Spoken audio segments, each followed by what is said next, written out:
Shields up, Iron Breakers. Rurikhan here coming at you with another episode of the Third Fleet Podcast. I believe that this is episode 29. I'm not 100% sure because days are beginning to meld into weeks, into months. Like, I don't know what is going on right now because I've been live streaming so friggin' much these last couple of days, both on Twitch and on YouTube. So many things. This is the week of E3, or this was the week of E3. Actually, I think that today might have been the last day. And as such, you can expect a discussion around E3, but naturally, we're also going to be bringing it back to Monster Hunter and Stories 2, and me and Gaijin are most likely not going to agree on a lot of the topics that we're going to be talking about today, so sit tight, and if you have something called a girder, don't worry, we got all your sodium right here. Did I get that right, Gaijin? I think so. It's going to be It's going to be a salty but fun one. I feel like I'm still kind of like wired from all of the E3 news and all of the stuff that is happening, but it also might have to do with the fact that I was playing Final Fantasy Origins The Stranger. I was trying to kill chaos on hard difficulty and not having a good time, but we'll get into that. I don't want to get ahead of myself. I'm gonna kill chaos. Chaos is as good as dead. I'm gonna kill him. Kill is what I'm gonna do. He will die. I will kill him until he dies of it. Then I will kill him again. I will slay him. You know what the best part about that is that chaos was actually winning from the very start because the demo didn't even work. Okay, but what is this chaos? Okay. On a more serious tone. So, have you been following up with E3 as well? A little bit at least. I shop at Uniqlo. Wait, I'm sorry. Okay, we'll get to that. We will. Yes, I've been for sure. So I've been. It's really interesting E3 because I'm in Japan time zone, and so most of the shows are when I'm asleep. So I wake up to a lot of recaps, and I do have to take into account that I also have a lot lower expectations than probably 99% of everybody out there for various reasons we'll get into. So I'm not staying up late nights to watch these things. So there's less for me to be invested in and disappointed in when I read and say, oh, okay, they showed off that. Like it's a little bit more casual for me. But yeah, I've been keeping up with some of the stuff, except I did not see the Take-Two conference, which I heard was just like not even a game conference, apparently. I don't know. I have to see it. But, yeah. So let me tell you about what was Monday at E3, because I did not stream on Monday except for the Capcom press conference. But Monday at E3 was extremely interesting because I tuned in every now and then, and every single time I tuned in, they were either talking about cell phones or something else that I had no idea what it was. And it was just basically a bunch of people talking. There were almost no trailers and almost no gameplay throughout the entire day. It was insane. Like I would literally tune in and I would be like, what is this show that we're supposed to be watching? Like, what happened? Like, what happened to E3? I really don't understand. It was super weird. Interesting. Well, I mean, I think Jeff Keighley knew what was going on. So he's like, this year's going to be a weird one. People are behind. Next gen launch is behind. Hell, Unreal 5 just came out for developers as far as I know. Yep. So he's probably like, there's only going to be a few really good announcements outside of first party. So he's like, I'm going to scoop them up and I'm just going to make one show. Yep. And I'm going to drop it and that will be all it. So I think that's what he was alluding to in some of his tweets, is that I got the only scoop and we didn't need to do a show this year. Booyah. So I thought that was kind of funny. Jeff Keighley just basically slam dunked everybody else in the industry by like, by the way, I'm going to make the most important announcement of E3. And that's what you get. Yep. And then I'm gonna leave. He actually co-streamed the Microsoft one, but there was some weird stuff about live streaming because like ESA was threatening to copyright, not copyright, DMCA content creators if they streamed their thing. So I actually checked with Capcom before, like, is this going to be okay? Can I stream this? They said yes. So I was like, okay, then I'm going to co-stream it and stuff. And then there was the thing about Nintendo Japan telling people you can't co-stream this. Yeah. And then Twitch came out and said you can't co-stream the Nintendo thing. You know what I did? I co-streamed it. And guess what? The world didn't end. I got to give props to, who was it? Square Enix. They had apparently, correct me if I'm wrong, but I heard that they had two versions of their stream. It One wasn't. was one without licensed music and one was with Yeah, licensed music. So for people who wanted to co-stream, that was super thoughtful. Like it that's wasn't awesome. just Square Enix. Ubisoft did the same thing, but they didn't send out That's an email. awesome. What ended up happening is I'm not even sure if it was like a Square Enix thing or a Ubisoft thing or whatever. I think it was a Twitch thing because the link that they would give you was the link to the Twitch gaming broadcast. So it was Twitch themselves that was doing it. But I thought it was completely ridiculous That we have to. the way that some of that stuff went down. Because, like for instance, for the large portions of the Square Enix presentation, there just wasn't music. So the trailers made no sense. During other parts, there was simply no sound whatsoever. So you would just be watching an image with no sound. And I was like, what is going on? What is this industry now? And then for So has the Ubisoft one, there were just like huge swaths of the presentation where they would loop the same rock music over and over. And it was not a necessarily good music either, but they would just be looping and looping. It was so bad. Jesus, man. Yeah. When is the industry going to wake up and realize that it's getting ridiculous? Yeah. If you can't, what's the point for an artist? Because I can't imagine most of the artists give a shit. Like, I'm sorry, no. I'm trying not to swear today. It's the labels. Their exposure's getting worse because of it, and that just sucks. Because I'll tell you, there's so many times I saw a meme or heard a song inside of during a thing, and then I looked them up and I bought a CD. And now it's like, who knows? But maybe we'll see the grand return of elevator music. I don't know. You want to know one of the interesting things about the Square? And by the way, I feel like I'm maybe jabbing at Square Enix. That's not really my intent. I'm not trying to jab at Square Enix. Chaos. But I think that there was some weird stuff that happened in that presentation because some of the stuff that they muted because of licensing was like Final Fantasy music. Oh, good God. And I was just like, I don't understand how this makes any sense. Like, you have the license for this. They even give that license to creators. Like, if you go to the Square Enix website, they actually have like something there that lets you play Final Fantasy music if you're doing Final Fantasy content. So they just straight up let you do. So I really don't understand why they would censor their own Final Fantasy music because it just doesn't make a whole lot of sense. I don't know if there's like maybe some internal department. No, do you think they're just paranoid that like systems that have auto detection are going to go rampant and they don't want to deal with the customer service of people emailing and calling them and saying, "Hey, I got a strike or I got this warning, what the hell?" And they're like, "It wasn't us." Yeah, that might actually be the case because to give you an idea, that Final Fantasy VII Remastered Integrate episode intermission came out. Did you hear that title? It's too early in the morning for this. Okay, but it's the Yuffie episode. You've heard about this, right? There's a DLC coming for the Yuffie character.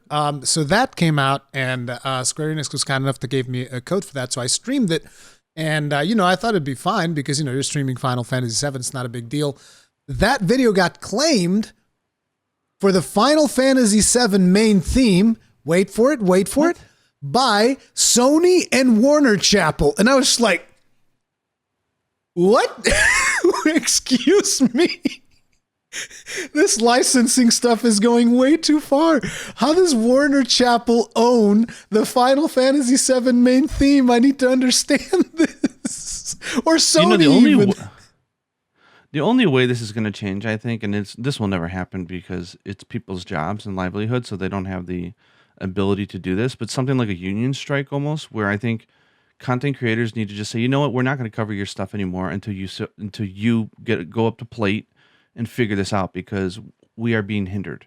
And then all of a sudden you stop getting exposure and owned media, and it's like maybe they'll actually get off their asses and try to figure out a solution. And it's the most hilarious thing. This right here is going to be a joke that I think most people in here won't even believe, but I can guarantee you this is the truth. We're talking about AAA companies, right? With a lot of departments to handle all of this licensing stuff, right? There's this little indie game that I love. I adore the team behind this game. I believe the name of the team is Double Damage Games. They do this game called Rebel Galaxy. And so a while ago, they did a sequel to Rebel Galaxy. It was called Rebel Galaxy Outlaw. And I think this is a team of like 3 people or something like that. 2, 3, maybe 5 people total. And they basically have like actual music, licensed music. Like we're talking, I think the band is called Blue Saraceno, right? So it's like this old timey rock. It's really cool. It really fits like this space trucker vibe that the game gives you. And they just straight up said, okay, listen, we licensed this. You guys can use this. There's a couple of musics in the game that are not licensed, but we have an option for you to just say enable streamer mode or whatever, and you're good to go. And you can use all of these, no problem. And these are actual music that you will hear in the radio.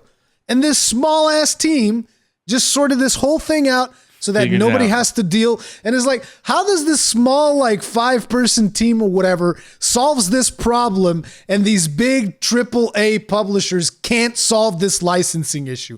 I honestly don't understand. I really don't. It doesn't make any sense to me. It's so dumb. Yeah. But yeah, we can talk to her blue in the face, but I think everyone agrees on that. I think that's the one thing we will agree with today. The DMCA issue is a serious issue for publishers, I think. Like if you can't get what they call owned media or earned media, which is like people just generating content for you for free because they like it and they're fans. Yeah. If you start losing that, that's going to hurt. And that's what's going to happen because people can't make videos on games if they keep getting strikes and claims and stuff. And it's just really unfortunate for the artists as well. Devolver Digital, I think, was also the guys behind Hotline Miami were also really good about that stuff and making sure that that stuff worked out. But yeah, it's been insane.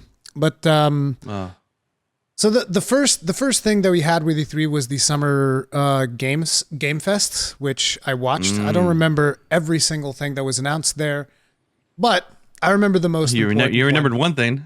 I remember the most important one, which is the most important thing of this whole E3, and that is that we got gameplay for Elden Ring. And oh my God, I'm so hyped. I love it. I friggin' love everything that I saw in that trailer. It looks friggin' amazing. The one thing that is still kind of like up in the air that we still don't know is whether or not it's going to have PvP like Souls games tend to have, which to me is not really a big deal, but I know that for a big portion of the Souls community, like they love that PvP experience and they're really into it. So I hope that it also has PvP as well. Yeah, I haven't read all of them, but there's been like a bunch of interviews after that announcement that have gone into more clarification on a bunch of stuff. So I don't know, maybe they've touched on that or maybe they haven't. I've actually read the IGN interview earlier today on my stream, and I think there's only actually 2 interviews, which was IGN and Famitsu. The Famitsu one I didn't see because I don't speak Japanese. That would have to be you. No, but looks like I got homework to do. Yeah, but I did see the IGN one, and then it seems like all of the other like articles about the interview, they were based off of the IGN interview. Yeah. But it's what like a showing though, huh? Yeah. What a showing. That was like not even like, don't even give me a taste. That's like giving me the first course of a meal. That was delicious. So you're excited for Elden Ring, I believe, right? Hell yeah. Like people may be surprised to find that I like the From Software games, but I mean, I recently did what? Dark Souls 1 2 times I did it 2 or 3 times it. Well, actually a lot more than that. I played that a lot recently. I've beaten Dark Souls 3. I bought a PlayStation 4 for Bloodborne. That was my first From Software kind of game. Dude, Bloodborne. And I beat that. Dark Souls 3. Sekiro I beat after having a really hard time. So I'm fully on board. I can't wait. And it seems like it's like they're taking the best things from all their games up until now and they're adding in secret sauce and trying to shake it up a little. It just seems, at least from my perspective, this is exactly what people wanted. And it had all the right vibes. All the right troops are still there. But there's things in there like, what is that? You know, like... Yeah, there's some quirky stuff in that presentation. Like I think that some people missed out on the fact that the horse actually does a double jump. To give you an idea, I was like, "Whoa, what is this?" And then you can jump off of the horse and do like an aerial attack, and your character can actually just straight up jump, which I know it doesn't sound like a big deal, right? Your character can jump, big deal. It's like, yeah, this is only the second From Software game in which your character can jump. It's actually kind of a big deal. Yeah, and they nailed it on Sekiro, so I mean, I have every faith that this game is going to just blow us away. So the release timing is really nice. I like it's the world slot, late January. I think it's a perfect time slot.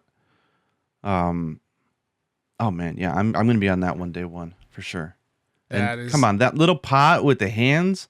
That enemy is adorable. What is it about that? What is it with that pot? I didn't think that pot was anything special, but the community's been blowing up about that pot. That's like the one thing that stuck in my head when I saw it. I was like, oh my God, it's a pot with hands. Yeah. It's cute. People are calling him Vase Boy. And you see stuff like bonfires. You see, when they say connected world, you know what they mean, and it's not like some huge Western open world game. And so it's gonna be much bigger than any other Souls game that you've seen, because it's going to have, according to that IGN interview, it's going to have like 6 areas. They're all going to be connected, and my suspicion is that all of these 6 areas are surrounding that tree. So you always have that point in the middle, which is the tree. I think that's what's going to kind of like be the thing. So you see the tree to your left, you're on the right side of the map, and all of that stuff. I think it's going to be very interesting, the way that they work on outside of scope though, isn't that functionally how Dark Souls 1 was pretty much structured? Yes, Dark Souls 1 was very much an interconnected world, but I think the scale of this world is going to be very different. You're going to have a lot more wide open areas instead of just like the narrow pathways that we're used to in most Souls games. So I'm going to be very curious, because it's going to be interesting to see Miyazaki's take on an open world, because that we're not going to be, climb up to the tower. Hey, look at all those objectives you've unlocked. This is not a Ubisoft open world game. Forget about it. There's going to be something different. Not just that, special. It was like the wording they're using, the text, the voice acting, everything screams this is, in all names, this is like by blood, their next main title. Like it feels From Software soulish, it feels like Miyazaki. So And the thing is, in my opinion, that's when From Software is at their best, is when they're working on brand new IP. That's when they're at their best. Like, I don't think their sequels have the same pedigree as the first time that they covered that IP. I think it's always new IP for them always works better. And it's good, because Miyazaki himself has said in interviews that, like, I don't want to be, just like rehashing Dark Souls and Bloodborne till the end of my days. I want to make new things. And that is cool, because that is where they shine. Life is limited, and creators only have so many games they can logistically make in their time. So it's good to let their creative juices flow, so to say. Mm-hmm. I could not be more. I'm totally on board. We'll once we get more details, like more concrete details, we'll have to do an Elden Ring specific podcast, because the DNA from these types of games, I think, echoes the DNA that we respond to in Monster Hunter. They're not the same game; they're very different, but there are. It's almost a spiritual thing, like how it does feel that they are somewhat connected, for sure, because I vibe with one, I vibe with the other, and it always seems that most people that enjoy one, they tend to enjoy the other one as well, which is why I'm so surprised. Like, do you know who Epic Name Bro is? Oh yeah. Deputy Name is awesome. I love him. So for some strange reason, I can't understand why, but Epic Name Bro, he loves Souls, all things Souls, obviously. He can't play Monster Hunter. He can't get into it. But I suspect, because and I've told him this, I don't know if you read it during his stream, but I suspect that it's that thing that we all have, that when we play Monster Hunter for the first time, it doesn't click. And I think that's what happened to him. He started playing World, like he killed Rathalos with the Insect Glaive, which is not bad for someone who's I mean, he killed during the beta. You remember that you had to like actually chase after Rathalos. So he killed him with an Insect Glaive. And that's not bad for someone who that's his first game. Like, I struggled to kill Rathalos in World. So yeah. I mean, in the beta being. Yeah. What From Software needs to do, and they won't, but it doesn't matter because we'll have it on YouTube anyways, is we need to have not even like a director's commentary video where the director is talking throughout all the cutscenes. They just need to find a way to get Vadi and get him integrated into the game, like a special mode where you only hear him talking as you play the game. Because I love that man and his videos. I'm looking forward to Vadi as much as I'm looking forward to the game. Okay, we'll put it that way. Like he's a feature. You could put him on the back of the box. That would actually be interesting, like a lore run mode or something like that. That would actually, yeah, that would be a very interesting thing for them to do. Yeah, I like his stuff a lot. Yeah, yeah. Vadi is also awesome. But yeah, for Summer Game Fest, I feel like Elden Ring was the biggest thing. Some of the other things that were announced there, I feel like they were also talked in other conferences, at least the most important ones. We obviously had a segment with Kojima because Jeff Keighley has a bromance with Kojima, and every show that Jeff Keighley makes, Kojima always makes an appearance. Can I just note how funny and ironic it is that when they were, and I'm not meaning this as a bad jab, it's just funny. They made such a point for Death Stranding that it was directed by, edited, unabridged version, the pure vision of the director Kojima, and now they're coming out with the director's cut, which generally means that their vision was compromised and they didn't get to do everything they wanted to do. Why did they choose the word director's cut? Because it's film language, probably, and he's a film nut. But it's just kind of funny because it's like that was the whole marketing message was this is him unhinged, and now they're like director's cut, which I'm sure is gonna be great. But it's just really funny. It's like, you know, that man has never had an editor. He's allowed to carry on cutscenes as long as he wants. So it's like, wait, if you have even more content for your cutscenes, this is going to be a movie. Why don't you just make it a movie mode? Game plays itself and you just watch it. I would do that. I actually am one of the few people that really enjoyed Death Stranding. Because there's a lot of people that didn't like it, and I understand why. I talk about that in my review. It's one of those games that is not for everyone. It is straight up not for everyone. But I have this thing that I like to do, which is in space games. I love playing space games and then just hauling cargo. You know, it's like being a space trucker. Like I like that. Yeah. Figuring out, okay, if I buy this thing here and I take it over there and I sell it, I can make a profit. And in a lot of ways, Death Stranding had similar things to that because, you know, you're carrying all these packages back and forth. The only difference is that instead of a spaceship, you're just a dude. And you're just a dude carrying stuff from one side to the other. But it also had some interesting social aspects. I don't know if you actually played Death Stranding or not. Yeah, I played through most of it, and then I watched the last final cutscenes. But I played quite a big chunk of the game, and it was quite interesting. I thought there was some. It's one of those artsy games. It reminds me of Hellblade: Senua's Sacrifice. It's like it's not a game for everybody. It's trying to do something very abstract, but when it clicks, it's like that was cool. I like what they did there. So I talked about my most important thing from E3. Why don't you tell me something that really stroked your fancy? Well, we haven't even talked about E3 yet. You've only talked about the Summer Game Fest. Oh, right. Yeah. I just bundle it all together. Yeah, sure. I mean, let's just say that it's all together, okay? So, sure, Jeff Keighley stole the show a little bit with that, but let's just say that it's all E3. All of these things that happened the past week is E3. Okay. I'll start with the surprise, which was Slime Rancher 2 announcement. That has me so excited.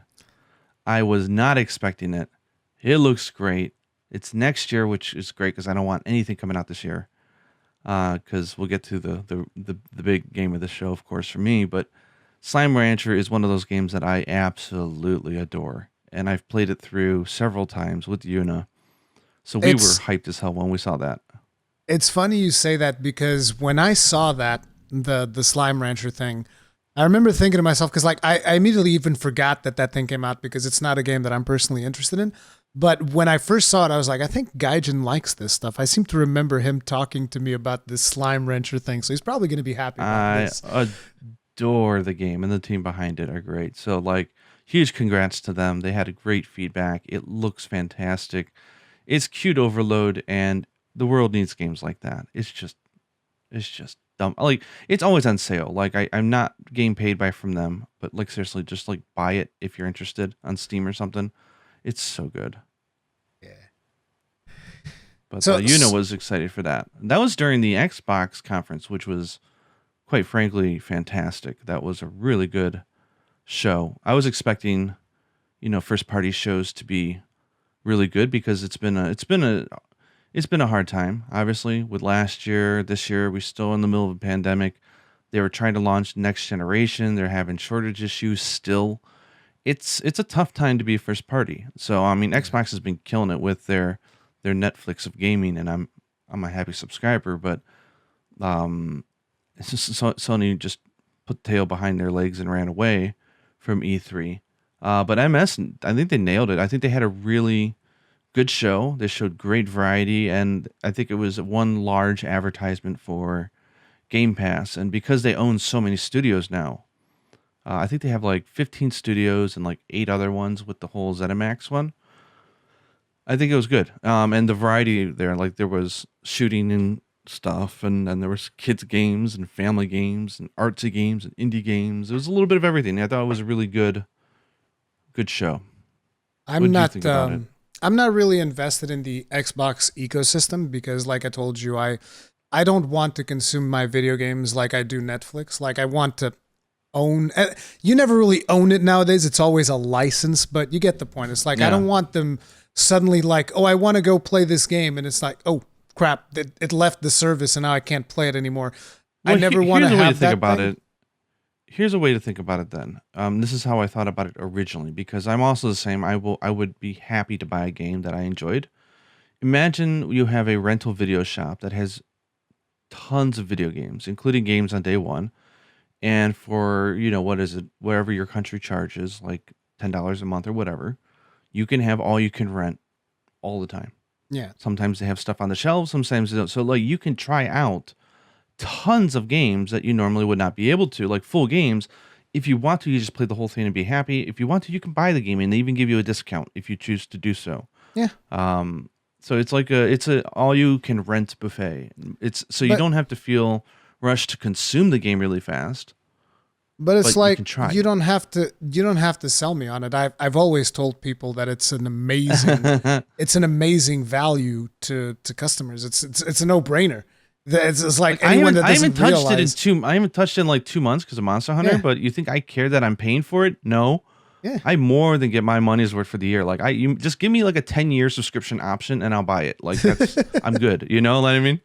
Yeah, but it's like that's what I always tell people. I think it's an amazing consumer value thing, but at the same time I don't think it's for me because I tend to form a bond with the games that I play. I'm weird. I'm a weirdo with that stuff, so I like actually owning the games themselves. I would even prefer owning everything on physical if I could afford it, but I can't. So it is what it is.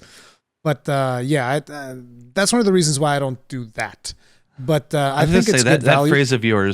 That phrase of yours is going to be my slogan for E3 this year. What? It is what it is. I thought about that specific phrase so many times that I had to stop myself from using it because I'm like, okay, it's rubbing off on me. But I think the Xbox presser overall was really, really good. Again, it's not something that I'm super invested in, but I think they had a good variety and they showed off Forza Horizon 5, which looked friggin' impressive. Like I think the Horizon that I played was Horizon 3 back when I still had my Xbox assembled. And I thought it was a really good game. So yeah, Horizon looks friggin' amazing. Although I do have one criticism, and this one goes to pretty much every single publisher in E3, and that is, can you guys put some goddamn bitrate on your videos? Because like you couldn't see how good Horizon looks because like they would be going through water and like just a little splash into the screen. It's like, forget about it. Twitch algorithm just destroyed that. It's like it's gone. So it's like they really need to put more bitrate in their broadcast. Oh, you were watching on Twitch, not YouTube? I watched it on YouTube. That one I actually watched it on YouTube. You generally have to wait for like you have to wait for like the 4K stream afterwards to really get an idea of what they're showing.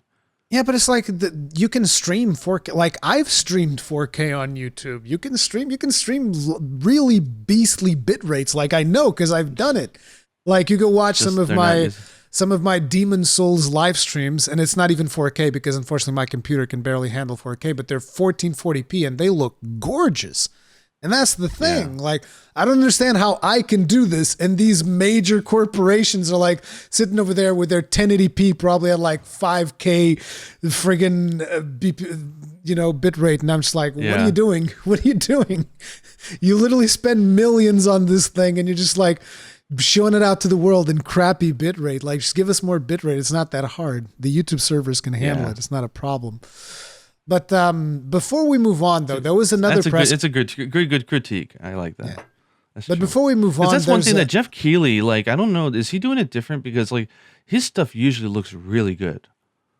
Like, at least from my perspective on YouTube, like his 4K streams usually looks really nice. Summer Game Fest looked better, so he's probably got more bit rate. He's probably got more experience. I don't know why these big companies can't figure it out. But then again, I also think the problem is that there has to be a producer for the show that says, look, if you're going to participate, here are the tech specs you have to meet.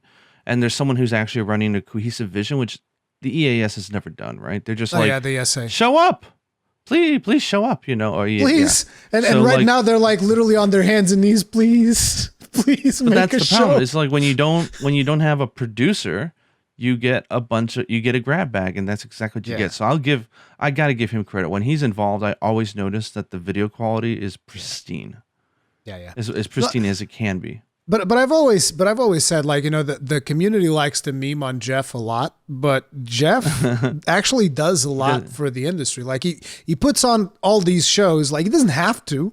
He doesn't have to put on all these shows.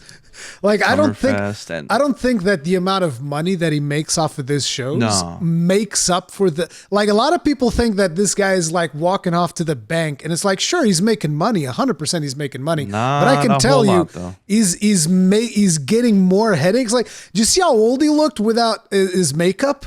I was like, Jesus Christ. And without dyeing his hair and stuff, he's aged. I was like, oh my God, dude, these shows are going to kill you. Jesus, it's insane. But like, well, the dude is a legend. I have massive respect for him.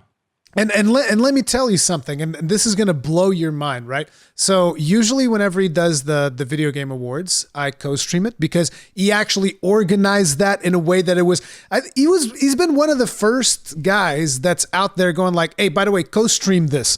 Like, he actually would incentivize people, listen, co-stream the VGAs, okay? Yeah, co-stream it. And here's like, even worked with Twitch to like do something special that would have like voting things, like an extension special for streamers so that they could vote on things, and then you could even win prizes and stuff. Like, he's done a lot of stuff like that with Twitch, which I think is, again, I know that a lot of people have this really terrible idea of him, and whatever, think what you will, but I think that he's actually doing a lot of cool stuff for the industry. And now let me tell you something. I never knew that people had negative things about him. I thought he was beloved. Oh yeah, no, it's because of the whole Doritos thing. Remember how that one time that he was sitting on like a throne of Mountain Dew and bags of Doritos?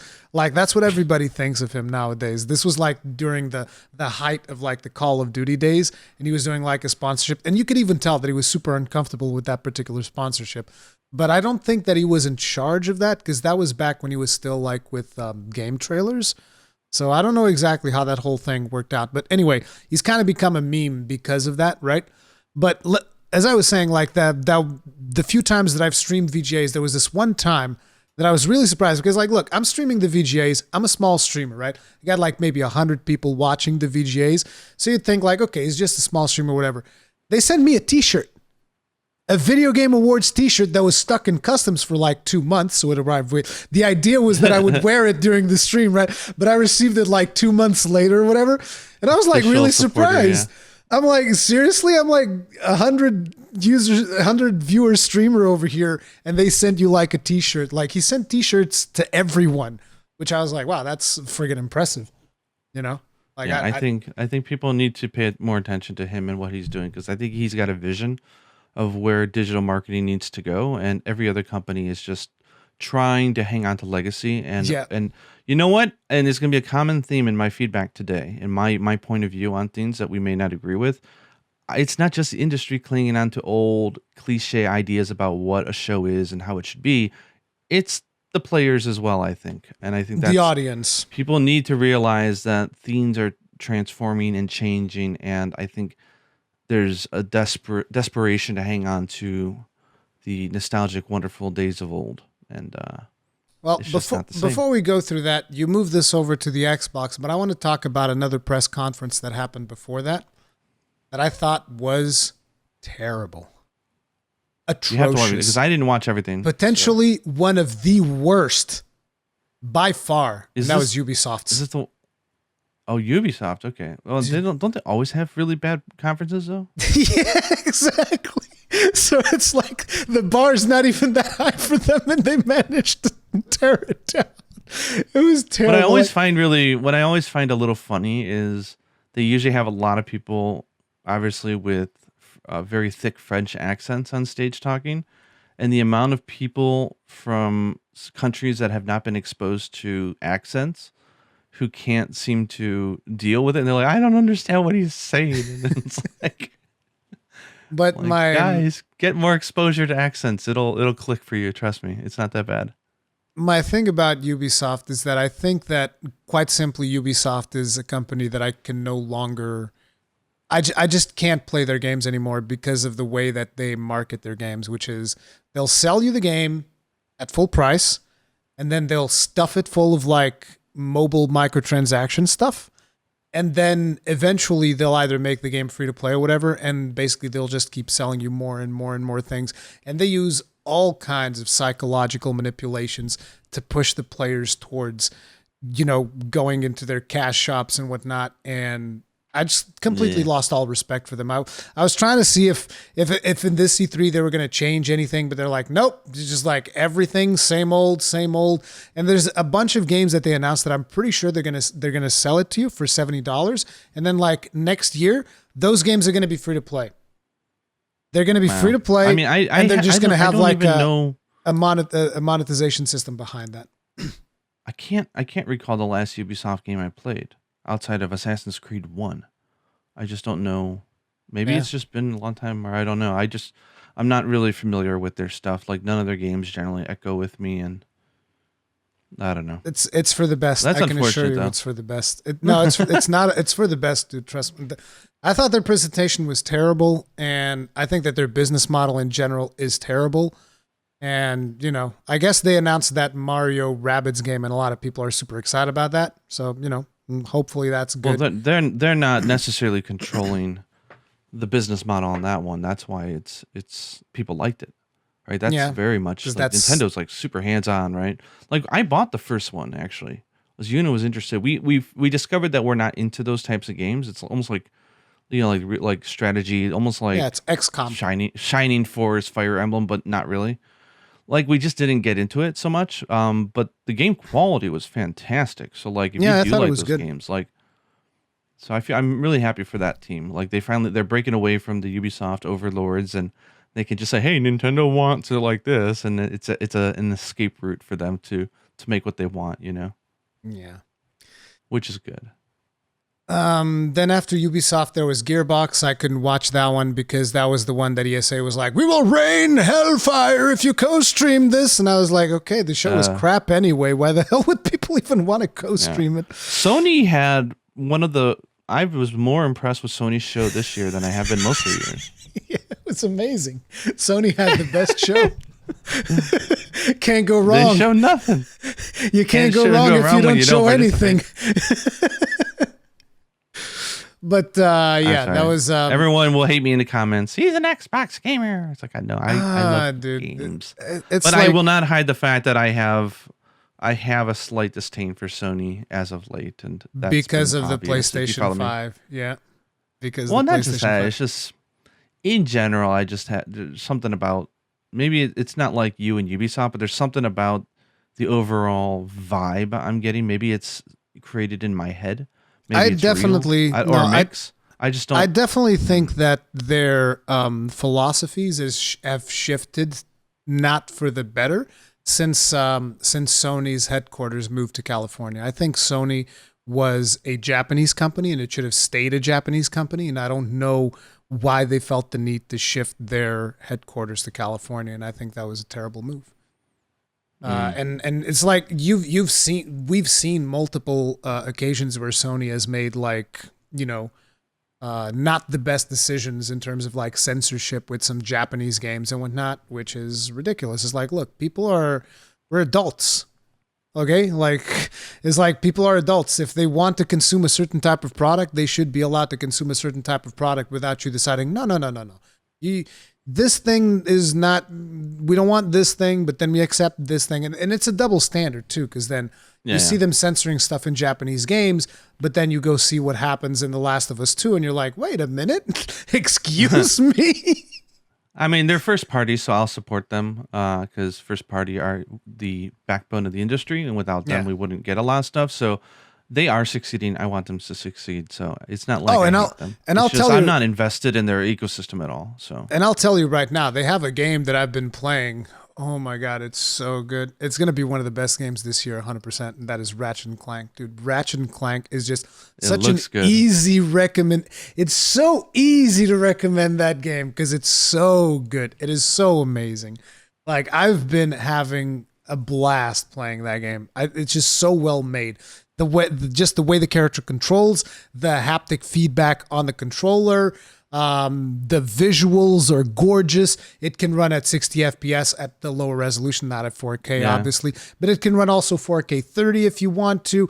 It's just so good. It's a good showcase title, yeah. It is. It's amazing. And they've done a really good job at like how, if you want to really do the completionist thing and go back on the levels, they make it kind of not easy, but simple for you to figure out, oh, the thing that I'm looking for is probably over here. Because there's almost like a map kind of like Metroid, which kind of like shows you the areas you've explored, the areas you haven't explored and whatnot. So it's just very, very, very well done. I'm like super, super into that game recently, but yeah. But cool. Besides Sony, that hasn't shown up. So I guess after Xbox, we had Square Enix. Did you see that one or not so much? I skimmed through highlights of the stream. I didn't watch it live or anything because there's nothing on my radar when it comes to that. I was expecting them to do a bunch of Final Fantasy stuff. And as we've talked about before in the podcast, I've been kind of divorced from the franchise and uninvested ever since 13. I know I need to play 14. 14, you have to play 14. That's a must. Critically acclaimed listen, with a free trial that goes until blah blah. You and Yuna can play together. It'd be amazing. You'd love it. And it's free. Come on, it's free. How can you say no to free? It's amazing. Anyway, it looks amazing. I can recognize it's probably a game that I would like, but it's just Capcom takes up too much of my time, and same with Parenthood and work. So it's my time is a little limited to dig into something that deep, but I love what they're doing with it. It looks fantastic. Like that, I consider its own thing. Like I think that's Yoshi P's team, which is Creative Business Unit 3. I think they are the ones that they're going to be doing the most interesting things that are going to come out of Square Enix, and it's them and whoever is the team behind the Yoko Taro projects like Nier. I think those are going to be the teams that are going to be presenting us with the best that Ubisoft, Square Enix has to offer moving forward. At least those are the teams that I'm definitely keeping tabs on. But the first thing that what happened there? The first thing that they showed was, how Avengers was wildly successful? I hint sarcasm in that. Marvel's Avengers, that amazing game that received brutal critical acclaim from the entirety of the community. That game. So the Guardians of the Galaxy thing. They decided to make Guardians of the Galaxy, and it looks exactly like Avengers. But it's not the same thing, though. It's a different game. It's not a live service. This is a single player game. I thought it looked fun, actually. I'll be honest. I saw the video and it looked fun. It looked interesting, but the thing is, I think it looks too much like Avengers, and I think that's a huge turnoff for a lot of people because people want the similarity with the actors of the MCU, and it doesn't seem like they're willing to put in the money to make that similarity happen. I mean, in this case, I feel like for Guardians of the Galaxy, they just needed at least Chris Pratt, right? They just needed him. I'm guessing it's not about money. I'm sure in those cases the payoff would be more than enough. I think it generally usually comes down to actors who don't want their likeness portrayed. Really? And if you can't have like one or two people hold off, that screws the whole pooch, doesn't it? I just feel that specifically for Guardians of the Galaxy, all they needed is Chris Pratt because all of the other actors are like deep makeup. So it's not as noticeable if it's not them. But like the character of Chris Pratt, the space, what's it called? Star-Lord? Star-Lord, like you really need to have Chris Pratt's face because he's just become the face of that character. And I think that could have made a huge difference. But because he looks generic and the same thing happened with Marvel's Avengers where all the heroes look generic, people are just going to remember that and they're just going to be like, oh, it's the same thing. But it's not. This is a single player game where you actually get to make like choices and, you know, there's different outcomes that happen.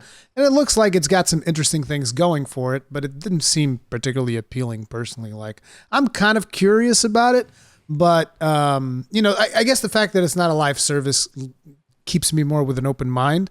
But still, yeah. I think that the community at large was not huge fans of that, but I'm actually not 100% sure. But so that was that. There was a couple of more announcements. I don't remember exactly everything by head because there's just been so many conferences. Yeah. But they are remastering all of the Final Fantasies from 1 to 6 for mobile and Steam. HD, I think they said something like HD Pixels or Pixel HD, something like that. And I'm just like, you know, there's this perfect platform where you could put those 6 games. It's a Nintendo console. You know, you could just put all those in there. Why just mobile and Steam? I don't understand. Because, like, it's especially when you take into consideration that nowadays, literally anything can get on the eShop. Apparently, I can, like, go download Unity and make some crappy game, and I can probably just get it into the eShop if you take a look at all the trash that is in that goddamn shop. I don't know if you're like me, but, like, game design is different depending on the platform it's intended for, right? And old school games, especially retro JRPGs, are incredibly well known for being time synced in front of a TV. That's the joy of them. Yeah. You sat down and you played long ass sessions and your mom got mad at you because it was dinner time and you didn't get to a save point yet. So you're screaming at each other and dad is threatening to pull the plug and no, I need to save my game. You know, it's like, how does that, I can, okay, maybe you can have quick saves or whatever, but like, that's not a type of game that I would want to play on a mobile device. Like, are you kidding me? Like, it's just not designed. It's like, if you told me I can play Monster Hunter World on my phone, I wouldn't do it because I don't want to spend 15, 20 minutes on a hunt and grinding for an hour on a small screen. That is a TV experience game. That's what it was designed for. So I mean, whatever. I mean, if they want to do it, but I'm in the crowd of, I think they're doing a little too much to the pixel art to the point that it's starting to feel like less of a nice paint of coat, and it feels kind of like, yeah, let's not reinvent the wheel, please. Yeah, I mean, there's I wasn't did you digging realize it like Lock-in from Final Fantasy VI has always been like the big chest kind of chubby type of fun little bandit thief, right? And now they're making him all slim and shit. And I'm like, it's a pixel art game. Why don't you just keep it authentic? Like, why are you changing all this stuff? I don't know. Yeah. Those games can live in my memory and they have a very fond place in my memory, and I'll leave it at that. But like, who's going to be buying that on Steam? I just don't. The business model doesn't make much sense to me. I'm happy they're trying to keep it alive and all, but like, I don't know. That, and there's something that's always rubbed me weird about like those retro games where the text is like super HD but generic font, and everything else is like still trying to be pixelated, and it's just like it feels like that Nickelodeon. I don't know if the right word is. There's something that feels weird about it, you know. I don't know. So. I'm actually going, I was going over the, because I have the press release right here just to see if I missed anything. There was a big presentation on Life is Strange. I'm not sure if you're into that or not. Because, see, I knew I was forgetting something important, and here we go. Babylon's Fall. I don't even know what that is. So Babylon's Fall is a Platinum Games title that they're working on, but it's published by Square Enix. And I pretty much always check out everything that Platinum is working on. They did Bayonetta, they did Vanquish. I really love those games. So I'm just like, dude, Platinum Games, I'm in. Let's go. And then they revealed that this was going to be a live service game. Oh my good God, no. No. I was like, why would you Really? do this? Yes. It's a 4-player co-op live service game. And I was like, okay, I'll accept the live service. Okay. And then they keep talking and talking. They're like, we're going to have Battle Pass. And I was like, oh no, stop, please. And they're like, and the Battle Pass is going to have items that will help your progression. And I was like, oh my God, no, not like this. It's just like my interest started dwindling. Like, I'm still going to check it out when that game comes out, but good God, I was like, dude, what have you done? What have you done? It's like, this is not Platinum Games' thing. Platinum Games, they're amazing at doing like single player experience. And sure, I'd love them to try out doing something more multiplayer, but not a full-fledged live service, friggin', chock full of monetization stuff. I was very disappointed with what I saw. And on top of it, the art style actually seemed worse than it did in 2019 because they put some strange filter on top of the gameplay. And I don't know if it was that just kind of like destroyed the look of the game on the like the compression algorithms or something like that. But the game looked worse than it did like 2 years ago, which is not normal. It's just weird. But yeah, that was another thing in the Ubisoft conference. There was one thing that they showed, and I have to look at it more. But it's a game that I have memories of as a child, not a child, like a teenager, that I really enjoyed. And to me, it was like a sleeper hit at the time. But I saw that they're re-releasing Legend of Mana. Oh, yeah, they're doing that, yeah. And from what I saw, it didn't seem like they were altering the art style or trying to reinvent it. It was just like literally re-releasing it with a little bit higher resolution. So like that's a game that if I think it's come for Switch as well, that I might pick up. I know they didn't have the guts to re-release the other game that came. I will never forget it because I saved up. I was working a part-time job as a young kid, and I remember there was 2 Square Enix games that came out in the same year, and I had saved up my money to buy them because I was a Capcom and Square Enix boy. Like those were my things, right? And so I remember they had Legend of Mana, and the other one was Threads of Fate. And I recently replayed Threads of Fate. I don't know if you've ever played it. But that game has got some raunchy localization. Like they are dirty, foul-mouthed little bastards in that game. It's really funny. Like I was like, I think they couldn't get away with it in today. Like they're really foul-mouthed. It's fun.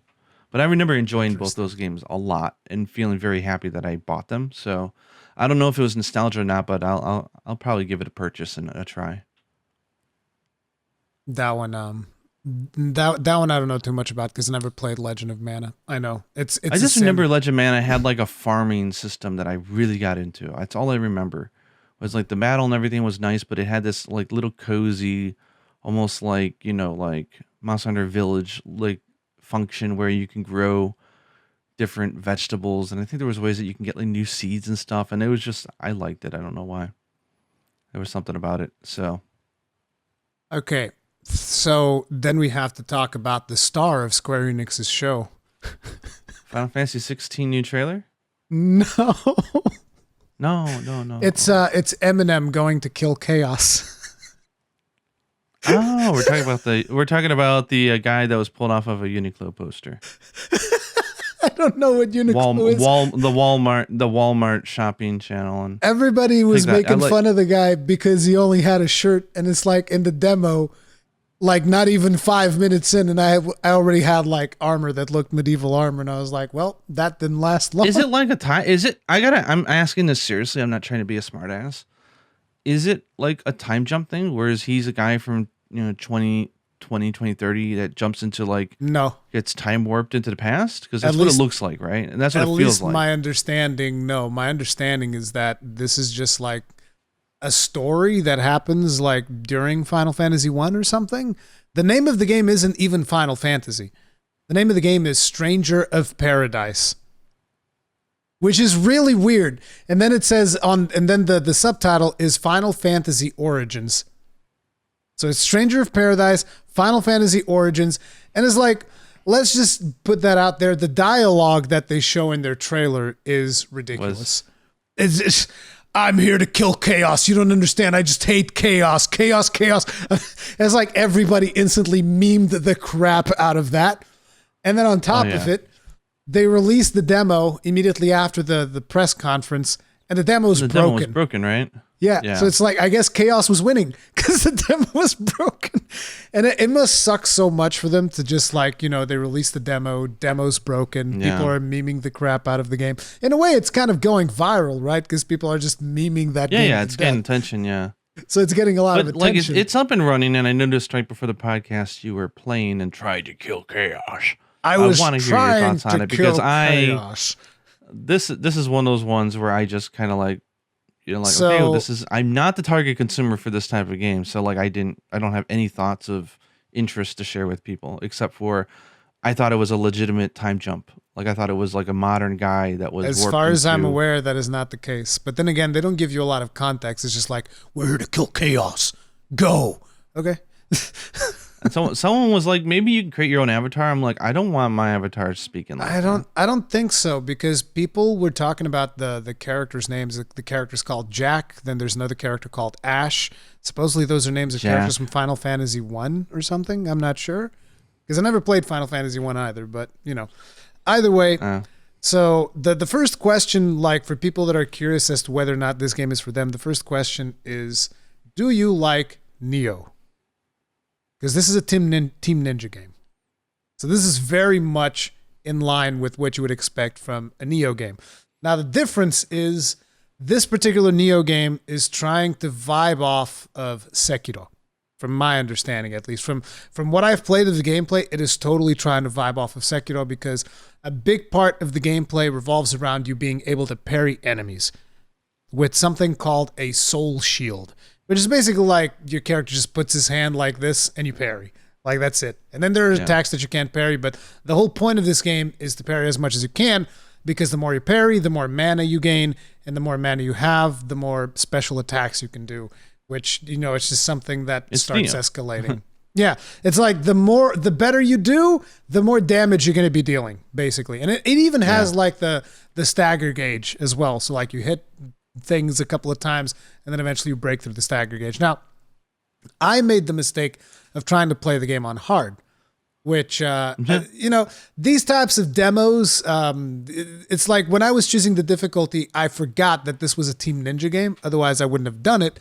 But, you know, it's a Team Ninja game. It was a tough game. So it's not even just Neo. Like, the Neo betas are way harder than the final game itself. They always are, every single time. So obviously this demo is also I am proud to say I took down the Nue in the demo. That Thunder Beast, I actually killed him in the second demo for Neo. I was quite proud of that. Good job. That was tough as hell. It took me a lot of tries to get him down. It took me a lot, probably over 100, yeah. But yeah, so I started playing it, and I couldn't even understand how the combat worked. It's weird because you also have the elemental system from Final Fantasy, so you can also be a caster, and you can swap classes on the fly. So you can be, because it's all about what equipment you have equipped. So you can have two classes at the same time. You can be a black mage and a warrior, or a black mage and a dragoon. And here's the kicker. This was the thing that I was just like, this is the weirdest thing I've ever seen. A dragoon that can wield a great sword. Yeah, that's a thing. So basically, if you switch to the dragoon class, you can still wield your great sword. Or a warrior that can wield a lance. And I'm just like, this doesn't make any goddamn sense. Is this a Final Fantasy game? What is going on here? This is weird. All I'm hearing, and I don't know if this is correct, but it sounds like you take a game like Neo, which was a fantastic game, and the aesthetic carried it.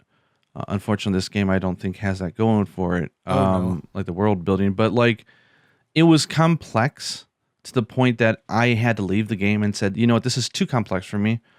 The difficulty has too many layers to a point where it got frustrating. Yeah. But now what you're talking about sounds even more complex. It sounds like they're trying to do a Devil May Cry stylish, anything goes crazy game, but still keep the crazy like games trying to be hard mentality, which Devil May Cry doesn't pretend to be like an insane mood unless you play it on like insane. Like, it's meant to be just hack and slash fun. But is it like trying to be a hack and slash, but also trying to be difficult at the same time? I mean, that is the definition of Neo, though. Neo is trying to be a hard hack and slash, so they're doing the same thing here, except this demo is intentionally made to be frustrating. So I just spent like a couple of hours in that last boss, throwing myself at him, and it's ridiculous. Like, you can't make a single mistake with your parries, otherwise it's like 80% of your health is gone. And this boss legitimately had moves that I was just like, okay, this is just straight up unfair. Like, if he'll hit you once and he sends you like flying, like, you're dead. And there's nothing you can do about it because he has a follow-up attack that is timed to hit you exactly when you're getting up. And that is just like, come on, man, what is that? Like, what? And then it's like, if you try to dodge, you'll just like bum rush you down until, because you're just like running and trying to heal and running and trying to heal, and there's nothing you can do to stop it. So it's like the moment you get hit once is like you're just on borrowed time, which, I'm going to do it eventually just because, it's one of those things where my soul side comes up and I'm just like, I'm going to do it. I'm going to do it just for doing it. But it's very frustrating, and not to mention that it's like, I think the game just looks bad. That's the thing. One of the things that really bothers me is that, for starters, the graphical quality is not there, and sure, they have time to polish and all that. The loading times are long because this is on a PlayStation 5. Like, I was like, dude, what is this loading time? This is crazy. The first time that you load into the game, it's insane. It's really, really long. So it's got a long the PS5 loading time. It's like stupid fast if they do it right? Yeah, if you play your cards right, PS5 is ridiculously fast at loading. Yeah, this is the only game. It beats out even the Xbox. And here's the thing, like, this game is a PlayStation 5 demo. It's not like a PlayStation 4 running in back compat. No, this is a PlayStation 5 demo. It's exclusive to the PlayStation 5 even. And that was really weird. Like, this thing loaded slower than Monster Hunter World on my PlayStation 5. The first time that I loaded it in, and I was like, "This is not normal." Ouch! So that was at weird. least load fast when you die? Like when you go to try when again, you does it died, load fast? When you died, it starts loading fast. But the first time that I loaded in, I was like, "This is not normal." So there's something weird there. Then the visuals, I think that game is running at 1080p. You can't really tell because it's upscaled from the PS5 itself to 4K. I think it's next year. So I think they still have some time. So it's early days. Okay. Yeah. So the game is running at like 1080p. And yeah, it can get 60 FPS, but it has a lot of dropped frames when certain stuff is happening on screen. I'm actually suspecting that it might have some kind of memory leak because it seemed the longer I was playing, the more frames were starting to drop. So it just has so many issues, and I don't know. I don't know what they were thinking. And it's just like one of those games that I think that for the way that it looks, it should run way better. Or it should even just look better, in my opinion, considering that it's a game that's coming out next year, But I have me with my jaded glasses. I'm always thinking Sony's the bad guy here, and I want to guess, and I feel bad for the team. Like, if it's that far out, and they're still trying to get through the technical parts of the game, and it's not ready for its first showing, but Sony says no. We need a reason for people to buy PlayStation 5 right now. I want you to put a technical demo on the store now. Like, was it them pushing for it? Because it sounds like the demo is just too early, right? I don't think because so. the demos for Neo were like technically like super right, impressive. Yeah, they were good. So it seems weird to hear that it's not on a technical level impressive. That feels really off brand for Team Ninja because they're great. I don't know. So. I don't know what is going on with that demo, but so far, and it can also be that thing that I've been wiping on this boss for an hour, so maybe my vision's a little bit clouded by that. But at the same time, I don't know. I think that there's definitely something there that there's something there that's weird. Yeah, it's not really clicking for me very well. But I'll eventually get through it, and I will say that casting spells is a lot of fun.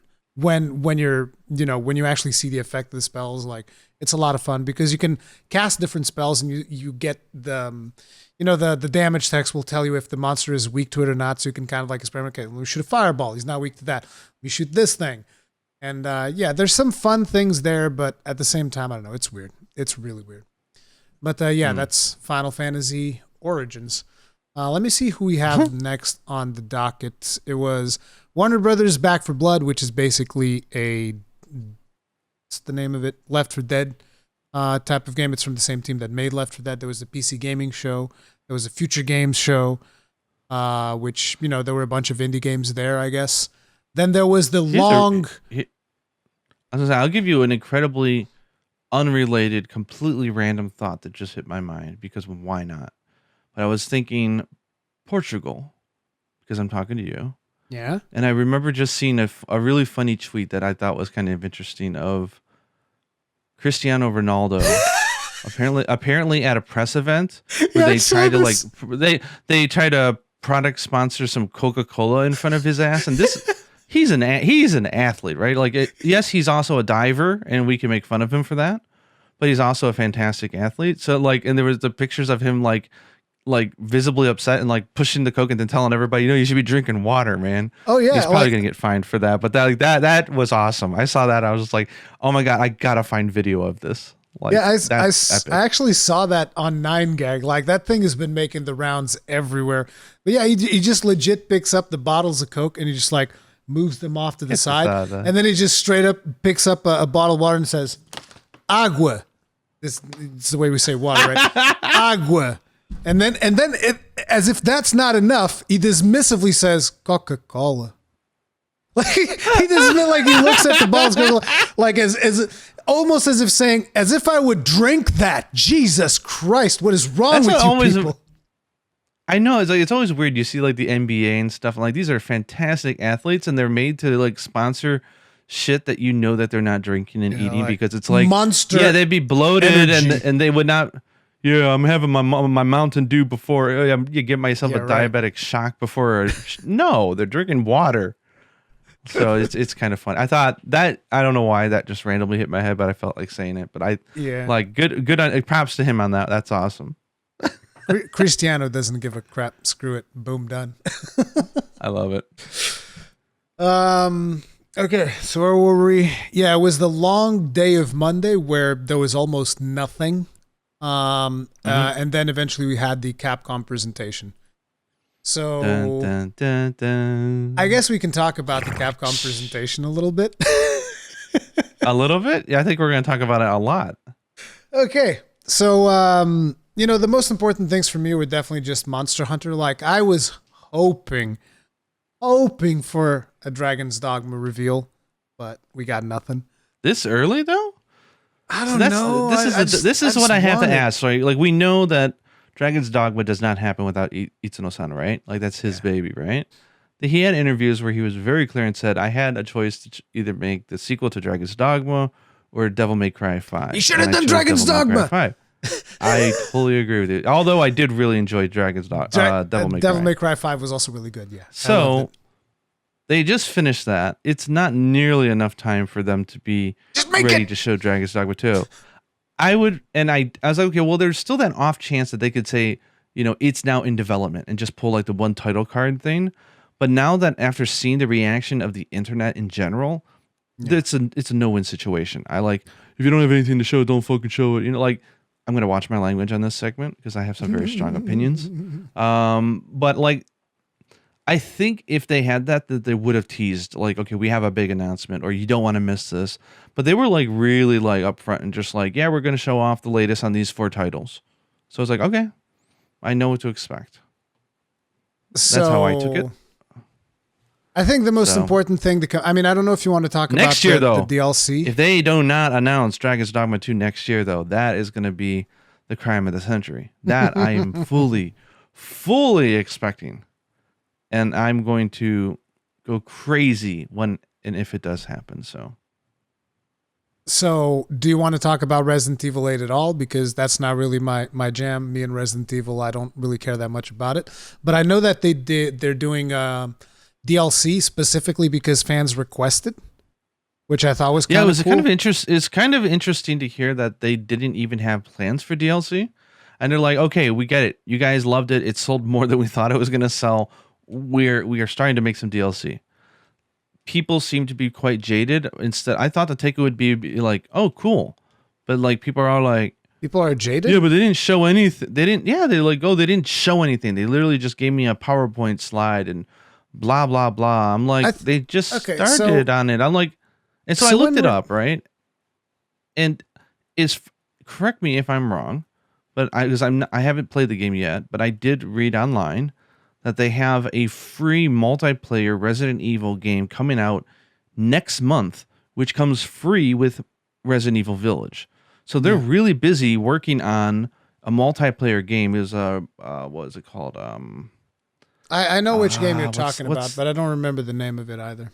Reverse. Yeah. So Resident Evil Reverse is going to be like a multiplayer game. They're going to be adding it. So obviously, like they're busy with that. But then they realize, oh my God, people really like the campaign for this. We should do something. That, and I think they were taken aback from like how people loved the ladies of the game. So yeah. I mean, that's great. I think that's great to get that announcement. It was kind of jarring to hear that they didn't have plans originally, but like, okay, that's cool. But here's the thing. I think that's actually a good thing. The fact that they didn't have plans for DLC, I consider that to be a good thing because it's like, no, we have plans. We make the game. Here's the game. And it's interesting because you always see people complain like, oh, they're sectioning off portions of the game to then sell us. Like, it's like, here's a situation where they had no plans. They're like, no, we're not doing the whole thing of like, milking you dry. We're just, here's the game, full game. We boom, gave you done. everything we wanted to do. We'll do a multiplayer thing later. And, and people ask for it. They're like, no, give us the DLC. And they're like, okay, fine. You guys asked for it. We'll make you the DLC. Like, it's one of those things that I think that's cool. That's a win. Like, that's a good announcement. I thought that was a win, too. Like, I even said in my stream, I was like, man, that's cool. I mean, if people want more Resident Evil 8, and Capcom's like, hey, fine, we'll give you more Resident Evil 8. Sure, here we go. I mean, I think that's cool. But I also think that it is a good thing that they hadn't planned DLC because it means, no, this was our vision for the game. We did our vision of the game and it was done. It was complete. It was a complete experience. I don't think That's a really good point. I don't think I've seen people complain about how the game felt short or anything like that. People said the game felt people seem happy just with as long as it should have been. And I think that is a very positive thing because it's not like Capcom was planning on milking people dry. Now, if people are lining up with their wallets and going like, hey, we want more, it's like, okay, fine, that's fair game, whatever. But I was surprised that they had no plans. And I think that is actually a good thing. I guess. Like, I mean, I think if they wanted to be a little bit better, they could have given a hint about what it might explore. Like, okay, we're going to explore some backstory of Lady D or something. Like, I don't know what they're going to do, but like maybe that would have satiated fans. But I just saw, Twitter's been so negative of late. And so like I just see all these like, wow, they didn't have anything to show. There was literally just an announcement. They could have just tweeted this out, and I'm like, the hell is wrong with you people? Like this is, well, we'll get into the bigger topic about that. But I thought this was a good announcement. I was happy to see it. It excites me because I haven't played the game and I'm gonna play it.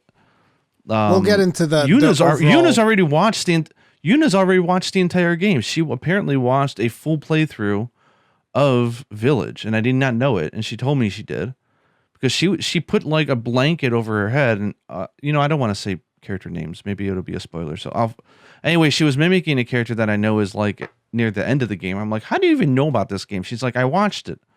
It was interesting actually. I'm like, okay. I mean, Yuna probably needed something on her second monitor while she was grinding Monster Hunter Rise. She was just like watching a full playthrough on the side. That, and it was the puppet show that they did here in Japan. Like they had I don't know why they didn't localize it, but someone did the God's work and put the English subtitles on them. But they had like, it was almost like Sesame Street. They did like a series of like children's shows for Village where they had my God. It is unbelievable. Like, it's so funny because they're like, it's not scary, and they made songs. It plays like a traditional like NHK children's program here, and they're dolls, and they got fake blood with confetti and stuff. It's unbelievably funny. So look it up later. It's the I can't remember the word, but it's funny. It's like a 3-part series, but she watched all those, so she knows of Village. The marketing campaign was fantastic, and so she asked, she's like, what did they announce today? I'm like, well, they're going to do some DLC for that Village game. She's like, oh, that's nice. It's like, see, even she hasn't even played the game, and she thinks that that's a good announcement. But you go online, and people are like, oh, they didn't show anything. They have nothing to show. We'll get into the overall E3 theme this year. Moving once on. we go through all of the things. Yes, moving on. So I think the next thing they talked about Monster, they talked about stories. There was a new trailer, which was like the second trailer in, I don't know, 5 days or something like that. And it was a really good trailer for sure. That trailer was good. It was amazing. Yeah. Absolutely. Okay. Here's the way I view this. Okay. And this is the way that I personally take it. Let's say you're looking forward to, let's say, Final Fantasy 16. Let's say it comes out in a month and they drop at E3 an unbelievably brand new 3-minute story focused trailer. And they announce that there's going to be a playable chapter 1 or whatever that'll go into the main game so you can get a taste of it even earlier. And they show you stuff like rideable Bahamuts and stuff like crazy shit that you are happy about. Would you not say that that was a hell of a win for E3? You would. Yeah. But instead, everybody seems to be not in tune with this game. And they're all like, well, there wasn't some new game. And I'm like, this trailer was unbelievable. Like, it was just... One, did you see the final key visual they made for this thing as well? It is hardcore. I love it. It looks amazing. It's like 3 minutes long trailer. Okay, we got I got a bullet list of all the things that they showed in the trailer so people don't know. Like, you got Elder Dragons Mountable confirmed. You got Teostra and Kushala. And for those of you who don't know, also, this is a nice scene for fans of the West because the first game had Teostra and Kushala added as mountable monsties, but not in the 3DS version for the Western version. That was only done for the mobile version, so they missed that update. So seeing that early was great. We got returning character confirmations like Lilia is going to be back and going to be a big part of the story. That was huge. We got like a new Wyverian village. We got a new Wyverian village chief with Umlana, which is awesome. The Palamute DLC and the fact that they're actually even going to be doing more than just one update for this game. I wasn't even expecting that. The demo on June 25th, playable. Like in the first game, they did like the first chapter and then you could continue on. Like, this was a great, fantastic showing for Monster Hunter Rise. Maybe it was not a very good one for Stories trying 2. to sell people. Stories 2. I still think they should not have called it Stories 2. They should just call it Monster Hunter Stories Wings of Ruin. Because people think you need to have played the first. But like, and I admit that Capcom is not the best company at trying to sell games to those who are not already invested. They always seem to make trailers for those who already are familiar with it. Mm-hmm. But for me, man, that's all I wanted was show me something new, confirm something cool, surprise me, which they did with the Palamute, and give me a date of a demo. Boom. Got it. I don't know why, but I'm not near like sure, I dig that there was another trailer. Like, that's cool. And I particularly like my favorite thing to come out of the Capcom showcase was the fact that yes, there's gonna be a demo on the 25th of June. And I made a video talking today about this. I think this demo is very important, specifically because of what you said. There's people that haven't played Stories 1. They don't know what they'll be getting into with Stories 2. So, they're not sold on it yet, obviously. So I think it's a very pro-consumer thing. Like, no, here's a demo like we used to do back in the day. And here's the thing. This demo is a little bit long because I don't remember what it was that I saw, but I saw somewhere that they said the first few hours. The first demo of Stories was fantastic. It was the first hour and a half or two of the game. Yeah. And like it gave you the full setup, the story. You got to experience each of the major fundamental game systems and battles. Like, it was great. And the best thing about it is that it lets you get all that boring stuff out of the way too. Because you know that these games tend to be very front loaded with tutorials. Like, here's throw on this and on that, on the other. You can get rid of that so that on the 9th, you're just like ready to go. You already have your first couple of monsties. You're just like, all the basics. You're good to just jump into the world and go. So that is a really good thing. And people can even grind a little bit if they want to. I would caution people, don't go overboard. Like, people have this tendency, a demo comes out, I'm not saying that you and me are guilty of this, like we haven't played 100 hours. I'm going to become level 99. I'm just going to play 100 hours of the Monster Hunter Rise demo, okay? It's not a big deal. I don't have a problem. You have a problem. Yeah. You will burn yourself out, so just, enjoy it. I think it's going to be great. Take it easy. Yeah. It looks so... As someone who was such a fan of the anime, which I think you said you didn't watch. No. And I watched both seasons. We had a season 2 here in Japan. It was like a mini season. Like, that was our Saturday morning cartoon. Like, me and Yuna would wake up early to see it. I still have all of them recorded. We really enjoyed it. We played the game together. I'm hugely invested in this game. So this was a dream. It looks like an anime in motion. I know Bandai Namco has mastered the cell shading animation real time engine years ago, but this looks so good. Oh man. So we got the demo of that. We got the confirmation that we're going to be getting the Palamute as well, like you said. As a monstie. As a monstie. Yeah, that was a little bit surprising. I was like, I'm sure about that monstie Palamute. Okay.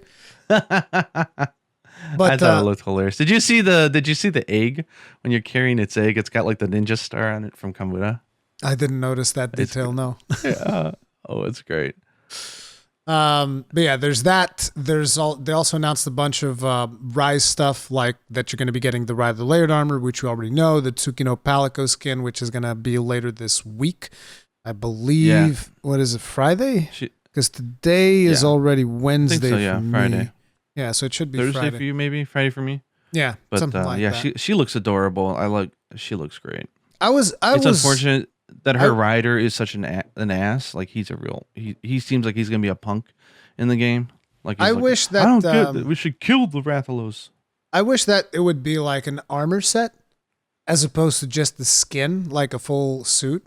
I wish there was an armor set so that you could like mix and match it with other armor sets if you wanted to, and you could still have the look of your Palico. I think that would be cooler, but still Tsukino Palico skin. It's all good. The Rider Layered Armor. Then they talked about event quests for Rise. And here's a concern that I have. Is it just me or is there more paid DLC for Rise than there was at the same time for World? Well, there's also a lot more monsters. I mean, we can't compare the two, right? The whole update rollout and everything has been just completely different. The pacing is different. Like at this point, I think someone made a point on here, a Japanese YouTuber. At this point, post launch of World, the only thing they had added was Devil Joe. That was it. So you can't compare it. They're just on different. This is on a much more accelerated schedule. They released a lot more monsters faster. I understand that some of them were probably intended to be in the initial release, but even the last update had multiple monsters. So, DLC, there was a lot of DLC for World and Iceborne. If you go back and look at the shop, it was like, whoa. Like I don't festival and everything. I don't think there was that much for World. I think there was a ton for Iceborne. Because I remember that I bought all of the DLC for World. There was like this one pack that you could just buy everything in one go, and I bought that. But I still don't have everything that came out for Iceborne, for instance, because I've been waiting for them to just give me a deep discount or something. I'll buy the whole thing too. But I don't know. Maybe it is that accelerated release schedule that makes it seem like, or maybe it's the fact that it's not tied to like a big update, right? Like it's not 4.0.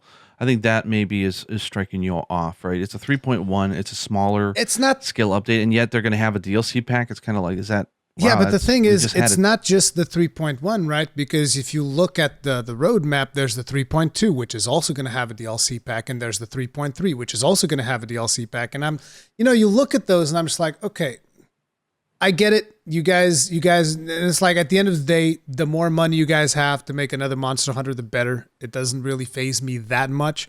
But it does. And it's all cosmetic.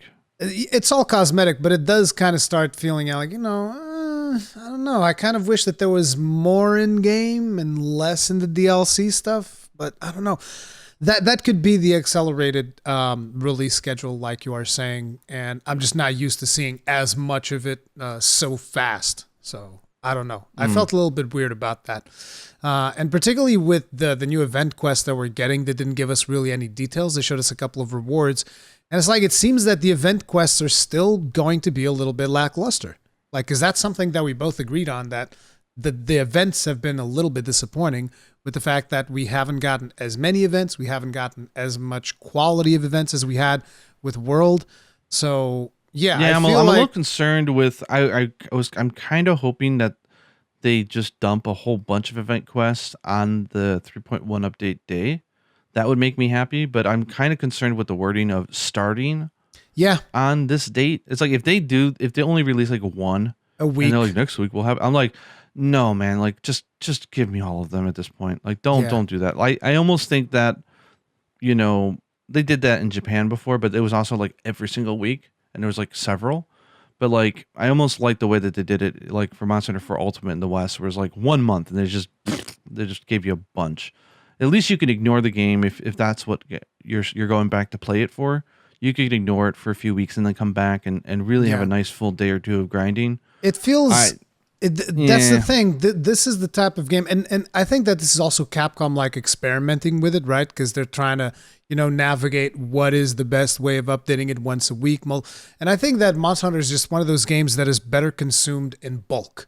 Like, just give me a chunk of stuff, boom, and I'll do all of the things, and I'll walk away from it happy. And then I'll be able to not play it for like 2 weeks or whatever. And then you'll give me another chunk of things. And then I'll go back in and just like do. It's like, it's not a game that lends itself to you just like, oh, I'm going to go in there and do one event quest and I'm going to get out. It just doesn't work. You want to do more than that. It's weird the way that they're doing it this time around. I don't get it. I think it's just, I think it's growing pains, right? They're coming off of a major release, which had massive investment with Iceborne and the DLC and all that kind of stuff, and that was just like crazy, right? In a good way. This feels more like a more subtle, down to earth release and a little bit more, low key. So, but I think they realized that releasing new monsters and content worked really well for the previous game. But so I think they feel like, oh, we should try to do it for this game, but I don't think they've quite found the balance because, like, I don't think they have I can't imagine they have the team size and the resources to be working on both the expansion and, which I'm assuming they're making, it's not confirmed, and do DLC at the same time. But maybe they just need to be more forthcoming about that stuff. I don't know. Because people's expectations are just like, this has to be run just like Iceborne and World, which was a numbered title release. I agree with you. The event quest, they really, if there's any takeaway that I think that they need to fix when it comes to the next release, like an Ultimate release, it's that they really need to have more event quests, more variety. I don't even care about the rewards. The fact that we just having quests where you can hunt 2 of one monster, or like you were saying, monsters in new environments. Like, we've got camellias popping up in the what did you call it? The brown map? Did you like to call it? But that's cool. Like, I like to see forest. The monster in new areas. It does so much atmospherically in the shrines that I would love to see how that's going to work with the forest. Maybe it'll be really pretty. That's kind of stuff that they should have did a little earlier and do more of. So it's a step in the right direction, but it's not nearly as much as they should be doing. So I think they'll get that feedback and hopefully they'll make good on it. But I'm not going to let that destroy my day. Yeah, but at this point, it's like they're also too close to stories too. That just like dump too much on us. So I think they're also being careful about that. They're leaving a clear runway for Stories 2, and it's like, no, this is the month of Stories 2. You guys should be playing Stories 2, and then come back later, like in August or something, where I'm hoping that there will be like a 4.0 update with a couple of new monsters and stuff, but I don't know if that's even going to be a thing. That's what worries me, actually, to be honest, is I don't know. At this point, my expectations are always set pretty low, just so that I'm surprised. I think that the majority of people are expecting there to be a 4.0, whether it's the final update or not, but it seems like people are going, okay, they're going to do a bigger, like, new monster update, like near the end of this year. I sure hope they are, because if they don't, there's going to be a lot of disappointed people. Yep.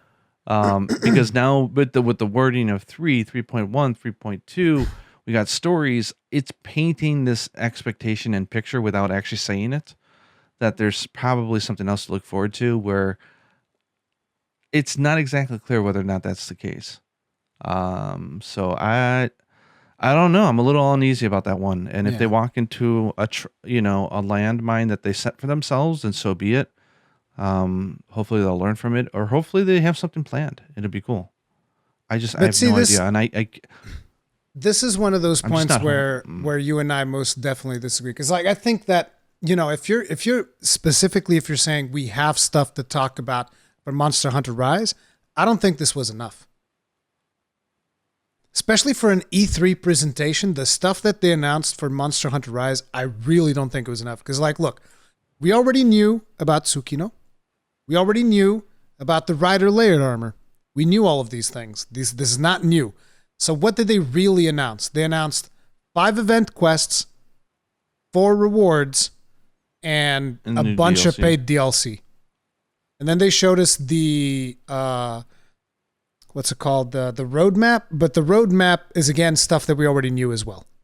Because like this roadmap looks different from the other one, but it's the same things written on there. The only difference is that now we know what's on 3.1. So essentially, they showed us 3.1, and 3.1 is like I said, it's a it's I actually 5 think the roadmap events. is a mistake. I actually think the roadmap was a mistake.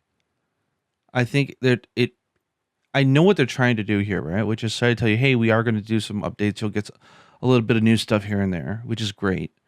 But one, they're coming off of a title where roadmap had much bigger implications. Oh, yeah. 2, roadmap inherently from the word itself hints that there's going to be bigger updates in the future, which of course people are going to want sooner than later. I just think it's not a good strategy to be going out with a roadmap or like this is they would have been better to just not even talk about it and just say, hey, we're going to be adding some event quests at the end of each month or something like that. Like I just think making a graphic about it and showing it off is probably not the right move. So I will agree with you on that one.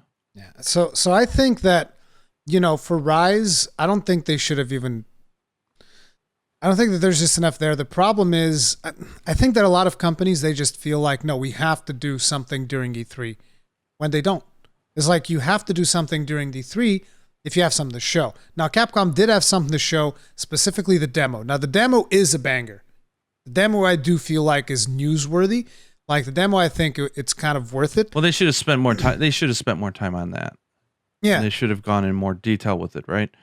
And then if the thing is, I don't agree that Rise should have been shown at all. I think it's at the very end of the conversation to say, hey, and now just for some quick flash updates on some of our existing titles. And they just say, look, as you guys know, there's some stuff coming. Here's a little sneak peek of what it looks like. That'd be fine to me. Yep. And that's the way I kind of took it going into the conference. Like I wasn't expecting there to actually be news. I thought it was just going to be an update, but I could see where people can... The way it was tweeted out, it was listed to have like the same weight as Rise, which it most certainly did not. So I will, after sleeping on it, like I can get where they could have been a lot better on that. My expectations were, I didn't have any expectations for Rise, so I wasn't disappointed, but I can see why people could have got the wrong. You have an idea. E3, you have an E3 presentation. E3 is always associated with like, it's this big show. We're going to bring the big bombs. It's like when you go to E3, you bring like your big announcements, right? And so this is what I was telling you in the last podcast. Like, dude, it's going to be something big. Like even I was thinking it's going to be something big because they specifically say Monster Hunter Rise right next to Stories 2. I mean, there's going to be something big there. And then there wasn't. And that's why people are upset. I mean, a lot of people also said Capcom didn't show anything. And it's like, well, I mean, that's an exaggeration. I mean, we had the demo. We had the Ace. So you Ace Attorney. You have to let me rant on this one. This bothers me, and I tweeted more than I should have about this yesterday. Oh yeah, there was a sentiment about they could have just released this as a goddamn YouTube video. What the hell do you think this was? Yeah, this was not video. A physical event in Los Angeles. You did not invest money and time to fly there. You did not. Like, oh, they didn't have to have a conference. It's not a conference. It was a video. It was literally a video. Well, I would have appreciated they just had nothing on the schedule for 30 minutes because they wasted my time. Huh? Like, okay, like one, they had some new stuff. Here's the thing. Did it need to be 30 minutes? I don't think so. I think that it went on longer than it should have. Stories is their next big game. It comes out in less than a month. E3, I'm sorry, people have the wrong idea. E3 used to be the huge trade show in which huge announcements were made. It's been changing for years, as Jeff Keighley has been trying to tell people. Digital media, self-marketing is much more predominant, and it's more of a recap of stuff that's coming out. And so, like, of course they're going to focus. They just released Village, right? They just released Rise. they're just about to release their next big game. I know people think that this is a weird little small spin-off game, and this is a big game, World Stories 2. They talk about it, they show a brand new trailer, they announce a demo, they should have spent more time on it. But to sit there and say they shouldn't have even had a show, they should have just released a YouTube video, to me is like, that shows a general misunderstanding of what the hell just happened. The thing here is both you and me, and this is one of the reasons why I didn't even talk that much about whether or not Capcom showed something, but both you and me were exposed to a specific community, and that is the Monster Hunter community. So we have a tendency to see things from people that are fans of Monster Hunter. So naturally, when you go into a presentation like that, and the game that you want to see is like a very small section, because, you know, they talk about Resident Evil 8, they talk about Ace Attorney Chronicles, which obviously people that play Monster Hunter, like 80% of them don't give a crap about Ace Attorney Chronicles, right? That's not their game. Then they show Street Fighter, a big section of Street Fighter 5. And it's like, I'm somewhat interested in that because I do enjoy watching some of those streams, like the fighting game community streams, because it's always interesting to see like the two players. Like, I just think that is interesting because, you know, the competition between two players in a fighting game is always something that I'm curious about. I'm never going to be good enough to be a part of one of those, but I do like watching people play that every now and then. Like, I mean, you know, even if you think back, you say the words Daigo Parry, everybody knows what you're talking about. Even if you don't like fighting games that much, everybody knows about the Daigo Parry, which was an amazing moment in the fighting game community. You know, sometimes there are interesting moments in those matches, the turnarounds and whatnot. So I'm somewhat interested in that. So I get it that they have to promote that and talk about that. But again, that's another title. So it's like Ace Attorney. Most people that play Monster Hunter don't give a crap about Ace Attorney. Most people that play Monster Hunter don't give a crap about Street Fighter. And most people that play Monster Hunter don't even give a crap about Resident Evil. So it's like when you take that into consideration and there's like, I don't know how much it was like 30 minutes or whatever of a show. And then your game was like 5 minutes, because some of the people that play Monster Hunter Rise don't even care about Stories 2. So to them, not even the Stories 2 segment matters. It's just that little bit with the 5 events from Monster Hunter Rise. So I can understand that you and me, we see a lot of that feedback, because that show is a Capcom show, not a Monster Hunter show. So it's normal. People were probably expecting something like, oh my God, it's going to be like, you know, one of those specific shows that we get for Monster Hunter, except bigger because it's E3. So it's like, no, it's nothing like that. But what I'm saying is that like, even in that context, to me, I feel like what they've showed of Rise was very, very little.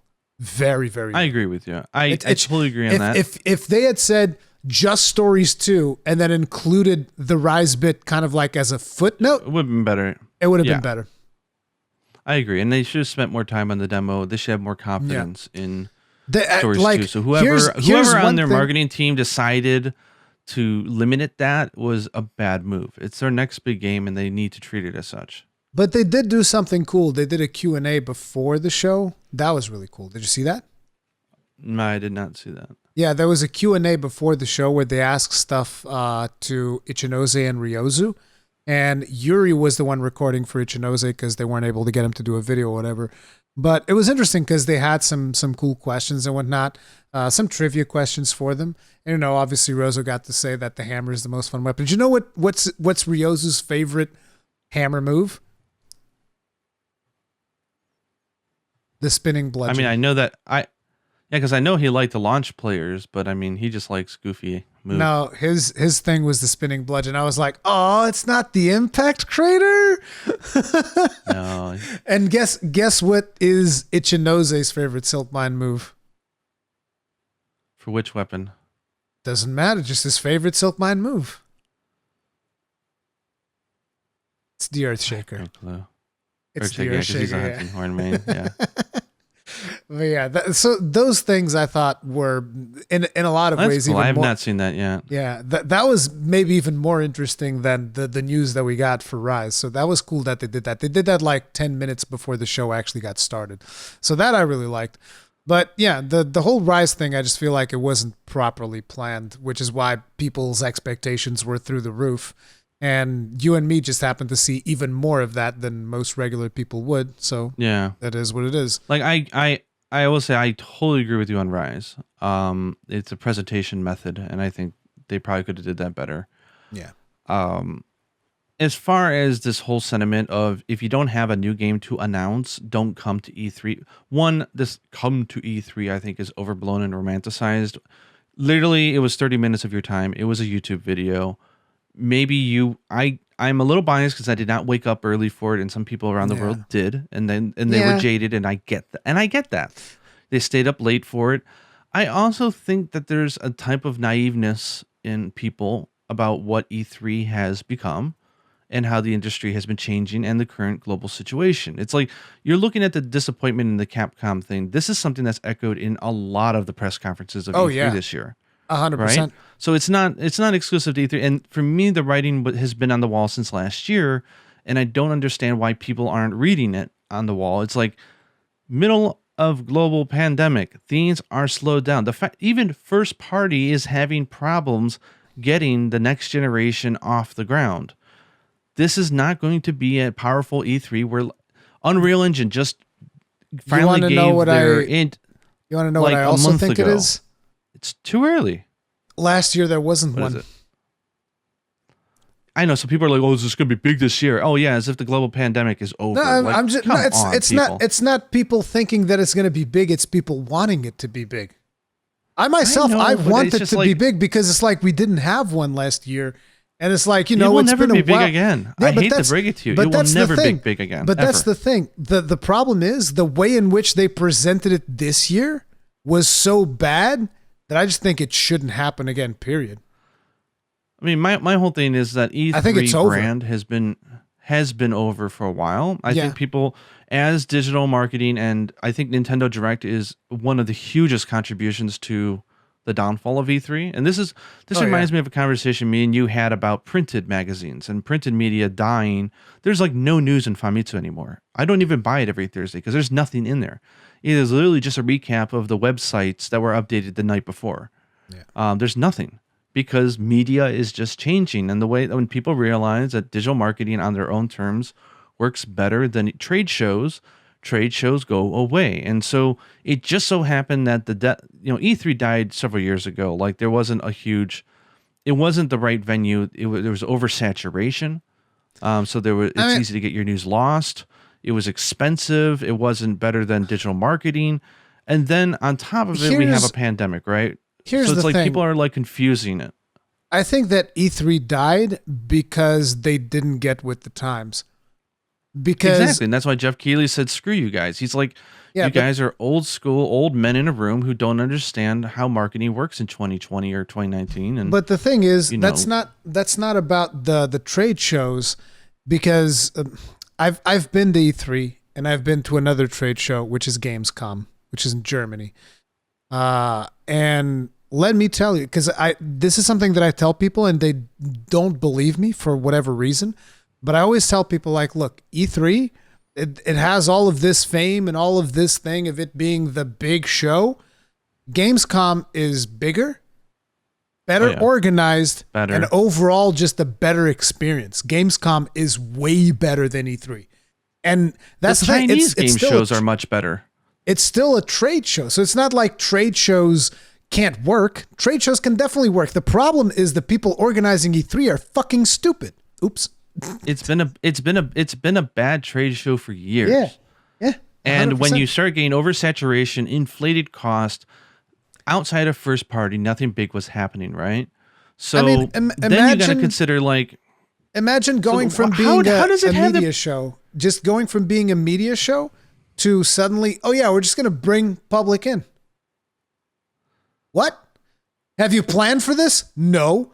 It's like, because here's the thing. People think of E3, because I used to think the same thing before I physically went there. You think of E3, it's like this one giant party where there's just like games. That's not what E3 is, okay? E3 is like, there is a show floor and people do go to the show floor. But let me tell you something. Ain't nobody sitting in no goddamn 8-hour queues that I remember, because like the first year that I went there were people literally sitting in an 8-hour queue to go watch a Destiny 1 video. a Destiny 1 video, to sit in like a small ass theater to watch a video of Destiny 1. It's like, this is not normal. That is what E3 is. Yeah. I mean, so I don't understand how the E3 branding, how it still has the power and expectations and weight that it does. So people are like, E3 means that you're supposed to have the big bombshells, the big announcements. And it is like, yeah, if you're supposed to first be. party, but like, I still think it should it be hasn't that way. been. Yeah, it hasn't It should be, but it hasn't been. But and it should be. That's when the thing. people say, well, Capcom made the mistake of not announcing a new game, so they shouldn't have showed up. One, they make it sound like I don't they think went you have to a venue. to announce. They didn't. It was a YouTube video. Like, really? Yeah. Like, is it such a bad crime that they had E3 showcase instead of June showcase? Like, I think that's hyperbolic. Like, I think it's just, I think it's taking someone's disappointment and dialing it to 20. And I think it's kind of crazy. But I can understand where people are coming from. That's the thing. I can understand. And I myself was somewhat disappointed. Well, next in Capcom's year, they're going to be presentation. very, very disappointed next year because they're E3 ain't E3 of the past. No, because It's next year, I don't think that there needs to be an E3 next year, because like after the feedback that companies are going to be getting from this event, like I think the only companies that are going to get any positive feedback is probably going to be Microsoft. Like Microsoft did a pretty good presentation. You underestimate how stubborn and old way of thinking corporations are. They're gonna try to keep this alive, like they've been doing with Tokyo Game Show. Has the same issue. It is a bore fest for the last few years. There is nothing new announced. It's literally waiting in. You can't even wait in line for a game now. The tickets to line up for a game are gone within the first 5 minutes of the show. So if you don't line up at 4 a.m., you're not playing anything. And if you line up for one game, you're not going to play the other. So the point of the show is kind of pointless. Yeah. Same thing with Jump Festa, stuff like that. You're better off just sitting at home watching videos. And honestly, maybe I'm thinking people are overprivileged, but sitting at home and watching a 30-minute video and being like, "Nyeh," is not the same as flying out to an event, having press get into a room, book hotels, and then being really disappointed because you were told specifically that it was a reason to be there. E3 was always just a thing saying like, look, if we're going to have all of the press in one place at one time anyways, let's just do everything then, because then the press could actually go to all of our conferences. It was a physical thing, and physical media is just dying away. It's just how the world is. It's not cost effective. Here's the thing. And this is like, beyond the point of whether or not E3 is worth it. I don't think that this particular E3 overall was worth it. There were a couple of interesting news that came out of it, but the amount of time that I personally invested, for instance, live streaming all of these events and doing commentary throughout all these events, like I don't feel like, it was, I'm sure that the people in my stream, some of them at least were probably entertained by all of the stuff and some of the funny things that we were saying along the way and whatnot. And it's kind of like a show that I'm also putting on in a way, right? So from that aspect, sure, it's still cool, but I can't hide like my disappointment over the fact that there were a lot of things, a lot of presentations that I just saw that I was like, oh, okay. Like, for instance, to give you an idea, today I had planned on streaming the Bandai Namco presentation because in the schedule they just have it's a single game, right? Yeah, they have in the schedule at 2:25 p.m. Bandai Namco Entertainment Inc. And I'm like, okay, cool. They can talk about Scarlet Nexus. They can talk about Elden Ring. They can talk about all of these games. What is it? And then suddenly, right as I tune in, they're like, oh yeah, House of Ashes. And I'm just like, you're just going to talk about this one horror game? That's it. And it was like an interview, less like 10 minutes or something like that. I was like, wow, okay. Like, that's disappointing, right? That's the problem. There's a lot of presentations this year that were disappointing. And then you look at, for instance, Monday. This was the biggest insult to what E3 is supposed to be. 6 hours of people just talking? Like, what? Are you crazy? There's a Verizon panel? Like, what is this? An Intellivision panel? Like, what is going on in this show? See, that's the thing. Like, and you have to wonder, like, what was ESA thinking when they came up with this schedule? Yeah, sure, let's put Verizon and you can tell that they're just like mega desperate. They're like, we don't know. We don't have anything. Verizon wants to sell them a slot cheap, sell it cheap for them. And down goes Verizon. And it's like, you go to the Twitch chat. If you were go to the Twitch chat, it's just everybody spamming the emote resident sleeper, which is just the dude sleeping like this. Like that's what everybody was doing on there, just like spamming that the whole day. I was like, this is Like I would say, look, insane. the timing window will never change. Like June is always going to be a good month for tech because it's a good timing from a marketing standpoint of one, reminding people what you have coming up for the fall, setting up your holiday season, especially trying to set investor expectations before the end of the fiscal. So I think the timing is still good. I think E3, the organizers suck. I don't think Yeah. E3 will ever be what people think it used to be. That's over, like gone, like forget about it. So I think if anybody tunes into an E3 stream, it's just a company putting out a 30-minute or 1 hour video. Like don't expect a lot, especially this year. Like I'm just like, this is I what think also gets me, right? Like you get Capcom is nailing it, and then like it's so obvious that they don't have anything big to announce this year. Why would people get so like they have 3 huge games this year? How are they going to have another huge game ready to show this year in the middle of a pandemic? I just don't. I wasn't I thought it was expecting like. unrealistic. I mean, I would have liked Dragon's Dogma was like the dream scenario, obviously, but it's like Yeah. I don't think they needed a new game, but I think they needed more than what they did for Rise. Is what I'm saying. Otherwise, don't even talk about Rise. Just make it a footnote or something, and then just focus your presentation on stories too a little bit more.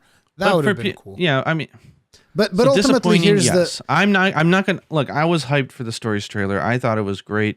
Do I think the overall presentation was lackluster? Hell yeah. I'm not an idiot. I can admit that it was like, nah. Did I stay up late for it? No, because I had my expectations tailored low. So I'm biased. I'm not. If you stayed up late for it, I feel bad for you. I also would say, why did you do that? Like, why would you have assumed? I was streaming that? it. But, that's. But like this, it's just this over exaggerated, wasted 30 minutes of my life. You should have never shown anything. You shouldn't even show up. If you have nothing to show, I'm like, they just showed a trailer for their next big game and they had some announcements. They had stuff. They just didn't have enough to carry the weight to demand people to go see it live. They could. That's the point that people are making. They had stuff. They just didn't have enough for what. But why can't they make that point without going full hyperbolic? Why do they have to be like, they should have never showed up? It's like, God because this damn, is the extremity. Internet. Like, I have so many people that sometimes go on my videos and maybe the video is like 8 minutes and they'll be like, you could have made this video in 3 minutes. And I'll be like, shit, I could have done it in damn. I'm so sorry today. It's just coming they literally had nothing to show. I'm like, no. They literally showed new shit. So like, I don't know what you're talking about. Anyway, stories like we didn't see anything new. Yeah, you saw a lot of stuff that new. You're not the target audience. Let's not get enough negativity. Yeah. Stories too. I'll just say, look, disappointing overall conference. Yes. Looking forward to what they're doing in the coming years. Hell yeah. Look at their track record. The last 5 years have been just hit after hit. I have every faith in them. So I'm not going to insult the company that's been entertaining the hell out of me for the last 4 or 5 years, especially during pandemic year where no other company is being able to pump out games like they have. Disappointed? Yes. If you were disappointed, I get you. I'm with you. Am I hyped for stories too? Obviously. Yeah. So like I went in with my expectations, so I'm happy, but I'm not blind. I'm not going to say it was a great show, but I also think people need to wake up and realize that E3 is exactly as Jeff Keighley was saying. It's been over for a while. I think that what needs to happen in the future is basically they just need to get rid of ESA. Like ESA is just a waste of space at this point. And the E3 as we know it, like is like, I don't know if this is just because I like the shows that Jeff Keighley puts on, because I know that there's always this negative image that people seem to have around Jeff Keighley for whatever reason. There's been the memes in the past, of course, of the Doritos and the Mountain Dew throne and all of that stuff. I think he's been putting on some good shows with the Video Game Awards. And I think that what needs to happen is the big publishers just need to coordinate with him so that he does what he does, instead of like, there's the Summer Game Fest and then there's the E3. It's like, no, look, publishers just need to realize that Jeff Keighley has his finger on the pulse as to what at least people want. I mean, due to the simple fact that you ask anyone, what was the biggest reveal of E3? And I will guarantee that 90% of people will say Elden Ring. Just like the biggest scoop of E3, Jeff Keighley had it. I think he has a good idea. I think he has a good idea of what people expect from an E3. So I feel like publishers should just coordinate with Jeff Keighley and just have him do the show, and ESA will just become irrelevant by nature of not having the scoops that people want. And then ESA can have their own show with Verizon and Intellivision and all of this other nonsense that they're trying to do with like 6 hours of people just talking to a screen when what we want to see is trailers and gameplay. It's like I'm gonna warn you all, like, once this pandemic is hopefully over, knock on wood, don't book a flight to come to Japan to see the Tokyo Game Show. One, it's not what you think it is. Two, it's just as boring as E3. The good thing about Tokyo Game Show here is a chance to see friends. It's a chance to, like, for industry colleagues to meet each other and talk and have meetings. It's a great opportunity for that. That's about it. Like, there's not big announcements. There's not big streams. They're trying to do like the Tokyo Game Show live, and it was crap. And you can expect it to be crap. It's a good timing again to just remind people what you have for the holidays because it's in September. But like the days of like the big game show being the big beats of like when we're gonna get like the bombshells, I think it's over. Yeah, but I think that there's a positive aspect of having the whole thing concentrated into 1 week of the year, where it's like this week is where the biggest announcement happens, because it makes it easier for, at least for people like me, for us to cover this thing. Because like, look, I'm a one-man operation when it comes to covering this stuff. And it's like, you can't expect me to like be covering things and creating regular content, and then on top of it, keep tabs of, because like, I don't remember, I think it was 2019. There were like fucking 50 different game shows that were happening in like 1 year. And I'm just like, okay, dude, there's a limit. All right. And 50 is maybe too much. Okay. 50 different events throughout the year for different video games. You're crazy. I remember I missed out on a lot of stuff that year because I was like, I can't keep up. Like there's an event here, then 2 weeks from now, there's another one. And then there's no, that's terrible. That's terrible for the industry as a whole, because then those things come out and they have like zero impact. There's no impact because nobody's paying attention. Whereas if you have all the big announcements concentrated into 1 week, it can be a digital event. It does not have to be an in-place trade show or anything like that. It can be a digital thing. It just has to be properly organized, and it cannot be organized by the ESA. Yeah, I think everyone needs to go with Jeff Keighley for next year. Yeah. Jeff needs to run the show, because the only benefit really of doing a show is, like you were saying, is not only just to space it out, but to make sure companies are not calling each other and saying, Capcom's not calling Konami being like, hey, you're not going to be announcing anything at 2 p.m. that day, are you? Like, nobody's you need someone to organize Konami. to make sure. you need to organize a way that people are not doing their things on top of each other, because it's not good for either of them, right?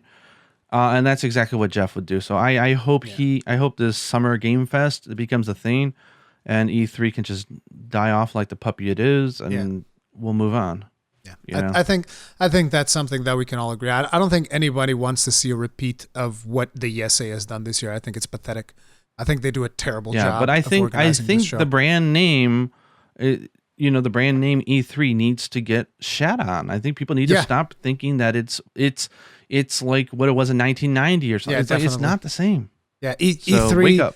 At this point, it's like after what happened this year, definitely, it's like forget about it. They have zero credibility moving forward. Like that's it. Yeah. But I wanted to talk about some of the other things that we still didn't address, which is today we had Nintendo Direct. Yes, I actually I did not plan on watching it because I thought I was going to be asleep, but I was busy playing Monster Hunter with Yuna, which we'll get into, I'm sure, some more Rise talk. And so, like, it just so happened that we were getting out of the shower on a school night. I know that I'm very irresponsible as an adult, as a father, at 1:30 in the morning. So we were watching it right before we went to bed. And let's go into the Nintendo conference. So you can take us away. So I don't remember all the things that Nintendo showed because I only have interest in about 3 titles that they showed. They showed a lot of really cool stuff, though. I know that there's a game that a lot of people are super excited for. I don't have the nostalgia for this game, which was Advanced Wars. They like remade Advance Wars, and they merged it together with Advance Wars 1 and 2. And I was like, okay, that I saw a lot of people like interesting. excited about that. And I had to Google it and like YouTube it and be like, I don't even know what this game is. I was like, oh, it's not my type of game, but that's cool. People are happy. Yeah. People are super happy about that, so that was cool. They brought Kazuya from Tekken to Smash, which was also cool to just see Kazuya just bringing people, dropping into the volcano, and then he drops Kirby, and Kirby just like floats away. Just he goes away. That was cool. But the games that I am very, very, very, very interested in are Metroid Dread. Did you see that? Oh, like the old school Old like school next... Metroid. So yeah. I gotta ask, like they showed something like Metroid 5. Like is that's this it. Metroid 5? It's Metroid Dread, yeah. Okay, because I was really confused by two titles. I'm like, wait, what are they talking about here? Yeah. But it looked like old school, like It's an old school Metroid, but basically. but it seems like less like visceral alien and more like mechanical alien this time. No, Maybe Metroid's always been. I'm not a Metroid player, so I don't know. No, it's the thing. I played is, Metroid 1. Okay, that was it. So the thing gives you is context. that is a follow up to the last game that they did, which is Metroid Fusion, which I didn't play because the Metroids that I played Metroid Prime. Those are the Metroids I played. But I played Metroid on the Nintendo Entertainment System. That was it. So. But there's Metroid Fusion, and this one is the sequel to Fusion, and apparently that's why Samus's suit is different than what most people know, right? But in this place that Samus is, there are those robots. There's also the usual aliens and all of that stuff, but there's also these robots that follow her around. And it's actually interesting because it gives a whole vibe of almost like a horror mix into the usual Metroidvania that you get from that. So, it's just that thing, and I don't know. I guess looks good. I wanted to play one of those. Like I played a little bit of when they did Metroid Samus Returns or whatever it was, which was a remake of Metroid 2 or something that they did for the 3DS. Played a little bit of that, and I thought that was pretty cool. So I'm happy that they're putting one on the Switch, and I'll happily play the crap out of it. Then there's Shin Megami Tensei 5, because I like Persona, and I never played a Shin Megami Tensei game, so I'm interested in that. I just because I'm not into the series, but we were watching the trailer and it was so batshit crazy. I'm like, this has to be an Atlas game, and it's the first thing out of my mouth was, I think this is an Atlas game. And then Yuna's like, what the hell? She's like, this is so. They say maniaku, which means like super nerdy, super otaku. Like wow, this is like hardcore. I'm like, oh yeah, this is the stuff that they're good at. And then it was Megami Tensei. I was like, okay, yeah, I called it. Okay, but I was like, people who like that stuff are going to eat that up because it looks just as bizarre and wacky as you would want it to be. So. And here's the interesting thing: this game, Shin Megami Tensei 5, was a game that was presented on the reveal of the Nintendo Switch. Oh wow! Yeah, people have been waiting for it for a while now. A while. It is funny as a Tokyoite seeing Tokyo destroyed, and it's really funny because I know all the locations that they're showing really well. So it was pretty funny. Yeah, but that's another one. And then obviously Breath of the Wild 2. I mean, come on. You can't skip over the Rise footage. They showed the baby Gammoth. That was E3. That was awesome. That's not Rise. You keep calling it Rise. It's not Rise. Damn it! Why? I keep playing Rise. I'm so sorry. It's like decorations and you've called Stories 2 Rise about 4 times this show. But I think we had seen Baby Gammoth before in one of the other 2 trailers, didn't we? I thought we saw Gammoth, but we didn't see Baby Gammoth like hatched from an egg. That little cute thing. Like, I think just warmed my heart.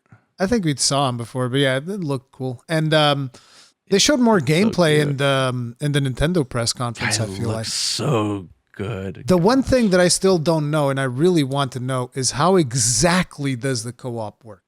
Is it going to be like an area when you finish the game? Can they replace your companions? Like, what's the deal? Like, I'm super curious as to how co-op work, and they haven't really fully explained it yet. I suspect it's going to be like a couple of it's going to be limited with a couple of areas. That's what I'm because expecting. It's so story centric, and they're not having two characters in all these cutscenes. But we also got some tweets from Capcom showing off like a little screenshot of the character creation screen for Stories 2. It looks great. Doesn't have a beard, I Can't bet, wait. because I seem to remember seeing something from Eric's waiting for that beard. Yeah. Still Eric's had a not really happened. funny trade. Like, here you guys go. And I love Sox's tweet and stuff about, like, I think Yuri and all them were having really fun saying, like, oh, the Palamute hatching from an egg. And Sox had the video of the dog going, like, Yeah, I love those Palamute guys. hatching from an egg is kind of weird, but So Breath of the Wild 2. This is a game I'm very excited for. And everything is playing out exactly how I predicted a few podcasts ago. Which Yep. I said 2022 with the they are Switch not- Pro. Yep. Yeah, I said they're not announcing Switch Pro this year. There's no way in hell. It makes no sense.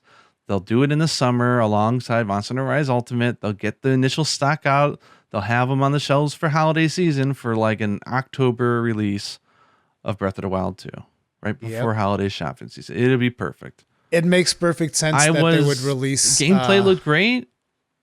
I want to get your opinion on this because I suck at predicting Zelda stuff because I'm not that well versed in Zelda. But is there a possibility that Link is going to have an adventure up in the sky and Zelda is also going to have her own adventure in the underground as a playable character? Because she falls down a pit in the trailer. And I was getting vibes that she'd be a playable character just from the fact that they've made her more active and badass, especially like even in the Musou they're showing her. Like they show her falling down underground and like the whole hint of the first trailer was like underground. But then all of a sudden this time they're like, oh, we're going up to the sky. I'm like, so is Link going to be in the sky and she's going to be underground? Or like, am I reading too much into this or what? Because I want playable Zelda. I think you're reading too much into it. I think Link is going to be the only playable character, but I'm not sure. Damn. It's not like I'm a big Zelda connoisseur or anything like that. The Zeldas that I've played was Twilight Princess, played a little bit of Ocarina, never really finished it. And Breath of the Wild. So it's not like I'm the most knowledgeable Zelda player, but in Princess and Twilight Princess, you would sometimes control Link as a wolf, but no, I don't think that you're going to be controlling Zelda. You do control Zelda in the Muju though, but that's a different thing altogether. Sad face. Because like in the previous Muju that they did, because this Hyrule Warriors is like the second one that they have. They had another one before that. You also controlled Zelda and a bunch of other characters from Hyrule. Those are the best Muju games, though.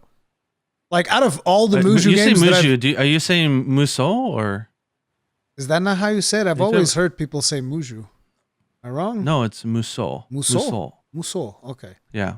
Musou. So I'm talking Musou. But of all the Musou games, like the Hyrule Warriors ones are always the ones that I've liked the most. So yeah. It is kind of interesting that they're showing off Skyward and then they're showing off that Breath of the Wild 2 is also in the sky. I'm kind of like, isn't this like conflicting concepts? Like they're both in the sky? Or from someone who doesn't know a lot about the games, right? Like I'm like, it kind of seems like both of them are just sky related, which I was kind of like, I was kind of hoping. You have no idea how scared I was when I saw Link free falling. Because when you see an image like that, the first thing that comes to mind is, oh no, it's a battle royale. Please don't do this. Yeah. Imagine a battle royale Zelda. No. I mean, because I have my interest in trying. I never played Skyward Sword, but my interest died the second they talked about the amiibo. I was like, okay, I don't. What amiibo? Maybe people were overreacting, and I paid too much attention to the angry internet. But like, apparently in that game, you switch between like going up to the sky and going to the world below. Apparently, and I guess the original game. Correct me if I'm wrong, because I never played. I don't know. I never played the original game either. There was like very specific spots where you could travel back up to the sky, and that was a huge part of the gameplay, and it was tedious, right? Like you had to get to like a certain town in order to get back up to the sky, and there was a lot of backtracking and stuff. So it made the game droggy and drawn out. So they said in this game, you'll be able to jump up to the sky anywhere you want, at any time you want, by using the $30, $40 amiibo. And it's a quality of life feature that seems like fans wanted it in the game. And it's a quality of life that's linked to an expensive physical product that's going to be impossible to get anyway. So, and it's like when I saw that, I'm like, if this was a feature that people are saying was droggy in the original, and it sounds like it's a good improvement, but then they're locking it behind, something that scalpers are going to be going after, I'm like, I'm not interested. Like that just makes it sound like the original game's going to be droggy. Maybe someone in the comments below, if people are just overreacting and it's not that big of a deal, like maybe the business practices is crappy, right? But like from a gameplay perspective, if it's not a big deal, let me know. Because when I saw that, I immediately lost, like I had no interest. I was just like, okay, well, I'll just look forward to Breath of the Wild too. But looks good. I was hoping they would show a little bit more, but the gameplay looks varied. It looks interesting. New abilities look crazy. I imagine people are going to do some crazy ass stuff with it. But I'm not expecting that until holiday next year, alongside the next version of the Switch. So that's good. Keep it in the oven. Keep it cooking. Get away from my Monster Hunter Rise and my stories too.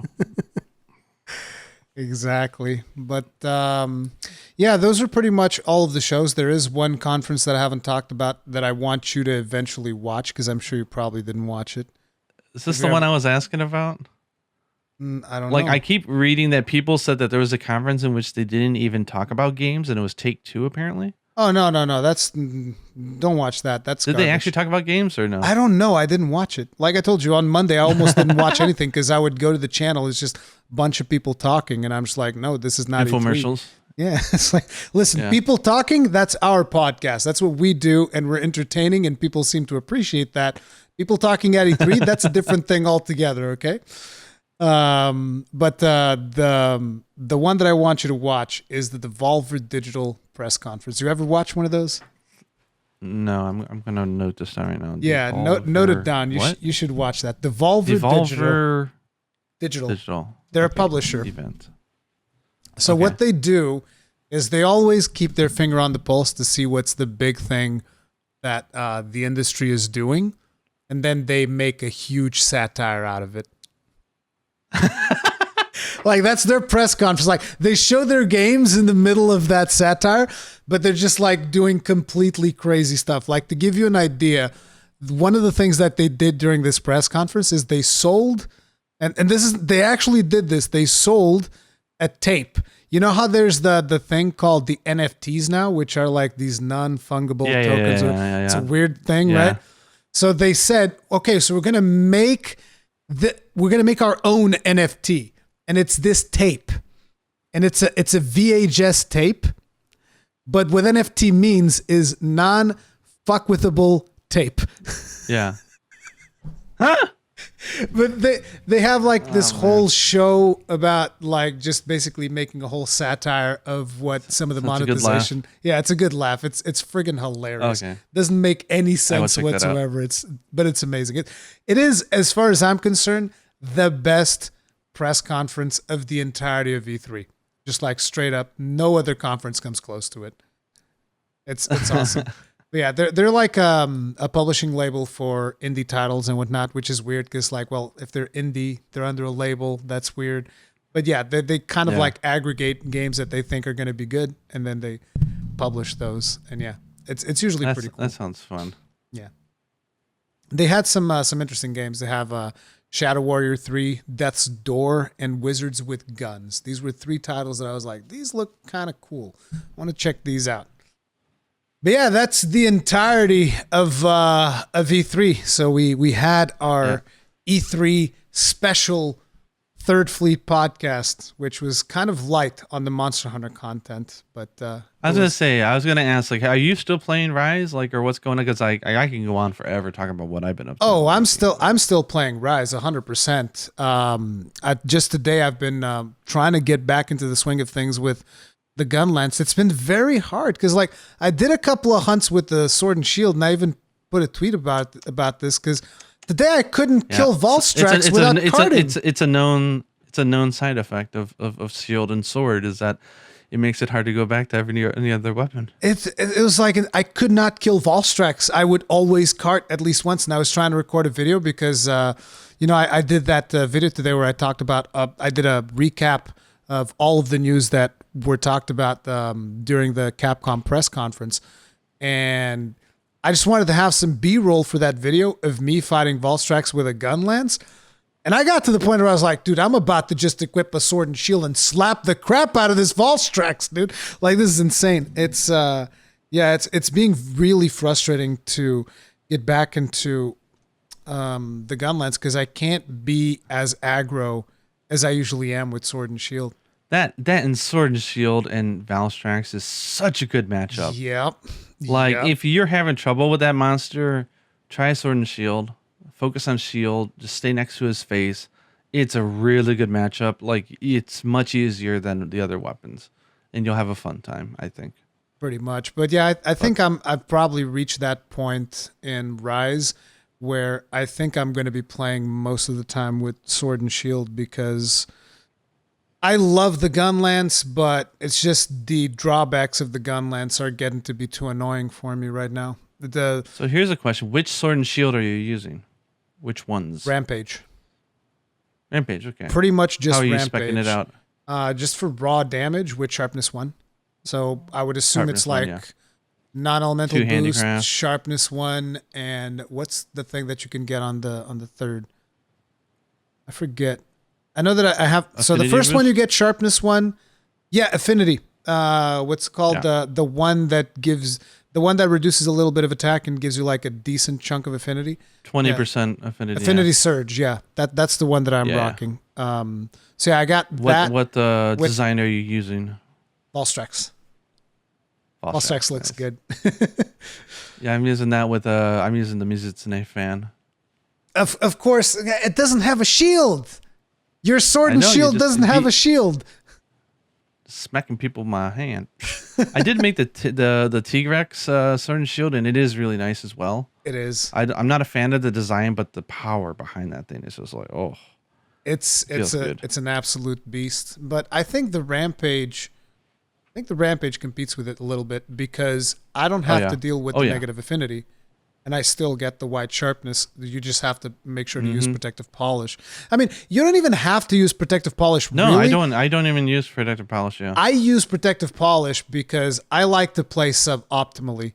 So like I like to do perfect rush. I'll do perfect rush even if it's not the most powerful thing. I'm like, I don't care. You perfect use rush. the blade. I'm using my blade. I mastered that timing for a reason. Exactly, dude. I spent so long in Iceborne mastering perfect rush. You better believe I'm going to use it. But it is a very frustrating move as well because monsters keep like shaking their head, and I'm like, stop moving. Yeah. Let me hit you. but when you nail it, it feels good. Yeah, it feels good. I also use the switch skill for sliding slash, which is again suboptimal, but I like just jumping up and then coming Is down. it? I use it. I thought it was optimal. The most optimal way is to basically unsheath with a block button and then just spam the shield bashes. You don't want to hit the monster with the blade at all unless it's what's it called, the Reaper's Edge. The Reaper, yeah. That's the only time that you want to be using. I think at least that's the vibe I get. Optimal. Who cares about optimal? Exactly. I finally redid my sets, and I tried to organize them and get rid of the ones that I wasn't using, and I ended up with about 82 sets. Jesus Christ. I just can't dwindle it down anymore. I don't know what to do. I just have too many sets. Yeah. But I'm having a really good time. I think I have like over 20 final Rampage weapons now. I'm at like 550 hours. And Yuna just told me last night, hey, what do you think about going after all the gold crowns? Uh-oh. I'm like, okay. That's a recipe for burnout. Sure. Yeah, I was like, if you want to, I was like, but let's take our time with it, and like we'll probably have to wait for like an ultimate version in order to get a bunch of quests that have like the large ones. And she's like, oh yeah, no, I'm just like just casually. I'm like, yeah, sure. Of course. Yeah. I'm down for whatever. So we're still playing the game hardcore. Like we're just finding fun little challenges. Like I was doing things where I was fighting All Mother, and I was getting like the third wire bug. I was getting the push up from the wind, and I would try to get up to the very top of the stage and get a really nice down. Yeah, I saw angle that. of like of like the Dragonators, and then you try to end it on like on one hit, and we're just doing How do things for you lulz at this point. how do you figure out when she's about to die? Because you nailed that. Like, I know that Kanta also sometimes goes and kills stuff with like snowballs and Iceborne, and I'm just like, how do you figure out when exactly it's about to die? You count the hits? Like, what's the deal with Like that? a regular monster, I find very easy because they can't. I don't believe they can die from a mount. So if they're blue and they're about to die, just mount another monster and smack the shit out of them, and make sure your pets are off so they don't kill it. And then they're going to be at 1 HP, and then you can kill them. As far as Narwa and Allmother, it's just a feeling. It's Like you just experience. You've just played that, it and so there's a lot of much. failed attempts that you don't see. You only see the Yeah. good clips, you know. Yeah, So exactly. we're not pretending to be really good here. Like there was plenty of hits that I did that did not kill her. I'm like, come on. Yeah. But we were having fun. Me, I'm just hooked on Metsu. I'm just trying to Metsu everything that I possibly like. I even Metsu things that make no sense because I get no advantage out of it. Like Rathalos comes in with a fireball, and I'm like Metsu for no reason. You know what it's for? It's for that ding sound. Yeah, you hear want. you hear That's the little dopamine cash, drip right there. the cash register Yeah. sound. Ding! You're like, yes, That was me, nailed baby. it. It's so weird. But yeah, I think that But yeah. the thing I with really got to start making videos though. I think that the thing with you guys still going strong is that convenience. Like you're both in the same apartment. You're just like, hey, let's just hook it up and go. Because like I think when you're playing solo, you start kind of weaning off of it a little bit faster than when you're going. Oh yeah, multiplayer. I've never played a base game this much. People think that I put in like Yeah. 1,000 hours in base games. I don't. Yeah, exactly. I put in over 1,000 hours in the ultimate releases, but never the base game. So this is the most I've ever played a base game, and it's because I'm with her. If she wasn't playing it, then I'd be focused on making nothing but videos right now, probably. But see, and just playing. I'm right now. I'm kind of conflicted because like I want to play my main weapon, but at the same time I can't play my main weapon because you know you look at the fact that it is the weakest weapon and the amount of like bending over backwards that I do to do the builds that I do for that weapon, and I'm just getting like incredibly frustrated where I can just like I can equip a sword and shield and put in whatever skills I want, like literally whatever. It doesn't matter. It's how I feel with Charged Blade, actually. Yeah, it's the same thing. So much effort. There's so much effort that goes into building it up, and the payoff does not equate the amount of effort that it takes. It's a fun weapon, it really is, but it's just not quite the payoff that I want, and it's just like, Yeah, exactly. So right now, I'm just like feeling myself moving further and further away from the gun lance because I feel so bad because gun lance overtook my lance usage, but now it's backwards again. Because I found how fun spiral thrust really is when you spam it. Spiral thrust. God, it is so fun. So I'm like, so now I'm like 15 hunts ahead of time now, like of gun lance. Like the lance it's not the version of lance I wanted, but I'll take it. I almost feel bad for the amount of people that I mean, I always apologize whenever someone tells me like, hey, I got into gun lance because you, and I'm like, I'm sorry. Gun lance is still super fun though. I really enjoy to me, it's still the most fun weapon. Like in terms of just like raw fun, it is the most fun weapon. Yeah, but it's a good base to build off of for the next expansion game. I hope. I think they did a good job at the core mechanics. The problem always becomes, and this happened with World and it happened with Iceborne as well, which is like you're starting off, it's great. You get to the ending of the game, it's great. They start bringing in the new monsters that are faster and faster and faster, and it just like completely falls off. Yeah.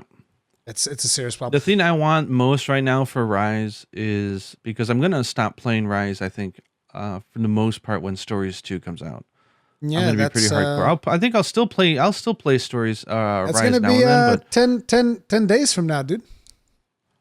I know it's crazy, but like God, what was I gonna say? The thing I really want for Rise is like, you know how like we had like the Super Bracky and the Super Ivory back in like 3 Ultimate. I want like, and Yuna's been talking about this as well. We want like Super Narwa, Super Ibushi. We want like a really, really buffed up hard version of that fight. Because we love the fight so much, and we want the challenge. So I'm like, give me super serpents, and we're gonna do it naked. It's gonna be great. You still haven't not done the All Mother challenge. No, I haven't. I think we've done it like. You know what I've been. Do you know we've done it over 10? We've done it over 10 times already, just for the hell of it. Damn. We just keep doing it her naked because wearing armor now feels dirty. It's just like we can finish it every time in like 7 minutes. So it's like, let's just go naked all the time. It's the you know what I've been doing this past week, right? I've been streaming almost every waking moment, so I haven't had time to do the All Mother challenge. But I'll get to it. I already know what weapon I'm using as well. Sword and shield? Yeah, sword and shield, of course. I'm saying I already know which sword and shield I'm using. It's going to be the ninja sword. Beat the crap out of that baby with the ninja sword. 100%. Oh, do you know 100% crit. You know what I did the other day?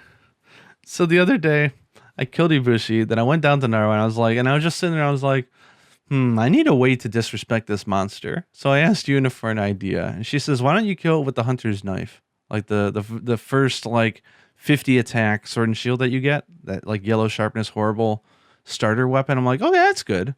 So I went back to camp with a Farcaster. I grabbed the beginning weapon of the game and I smacked her around and killed her using that. It was fun. The ultimate disrespect. Hey, if you're looking to get challenged, you should try killing Chaos. It's pretty challenging. Oh, good God. No, after seeing you do it. If you are having problems with it, then I will just rip my hair out. So I'd rather not. I'll leave that to you, my friend. Crazy stuff. But crazy week. Mad respect to everybody who stayed up late for all these conferences and covered it and did everything. Like, tip my hat to you. It must have been a frustrating week, but there was some good nuggets. So hopefully we can focus on the good. It wasn't all bad. I think if people take one thing away from this podcast is look how me and Gaijin we disagreed on a lot of topics, and guess what? End of the podcast, we're still just as good friends as we were before, and we're not like sending death threats to one another or screaming at each other online. Guys, just like, no, you're wrong, dude. You're wrong. It's like how you can't be wrong about your opinions and your feelings. You are always, you know how you feel about something, and you like it or you don't, and that's it. Yeah, it's like just try to make the internet a more positive place for everyone, and like a lot of us didn't like over the overall experience that was E3. There are some people that are okay with what was shown, and that is fine for for a wide variety of people to have divergence of opinions. At the end of the day, we're all gamers, and if you're listening to this show, you're probably a monster hunter by and large when it comes to your gaming experience. So just hunt some monsters, have some fun, and enjoy the things that you can, because that's what matters. Don't lose your hair. Don't become old and gray like poor Jeff Keighley. Like, good God, that man looked old when I saw him without makeup. Here's a really random question. Maybe you saw my tweet, but there's a screenshot and a part in the trailer in which Enna from Monster Hunter Stories 2 is like overlooking a huge like hole in the ground. I saw that. Give her 20 wake stones. The first thing I thought when I saw it was like, oh my God, it's the Everfall. It's Grand Soren.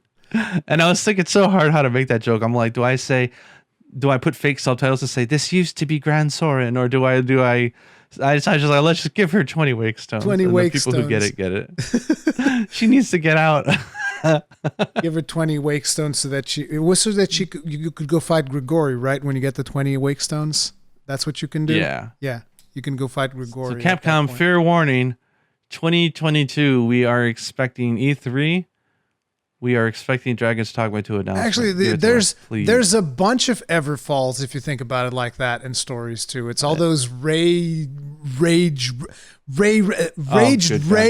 pits, whatever. Raised or whatever the hell they're called. Rage raised.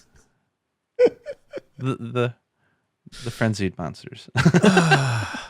But the good news is that there's lots of good news, obviously, but we have selected a couple of guests for the next couple of podcasts that we think you guys are going to enjoy. So stay tuned for that.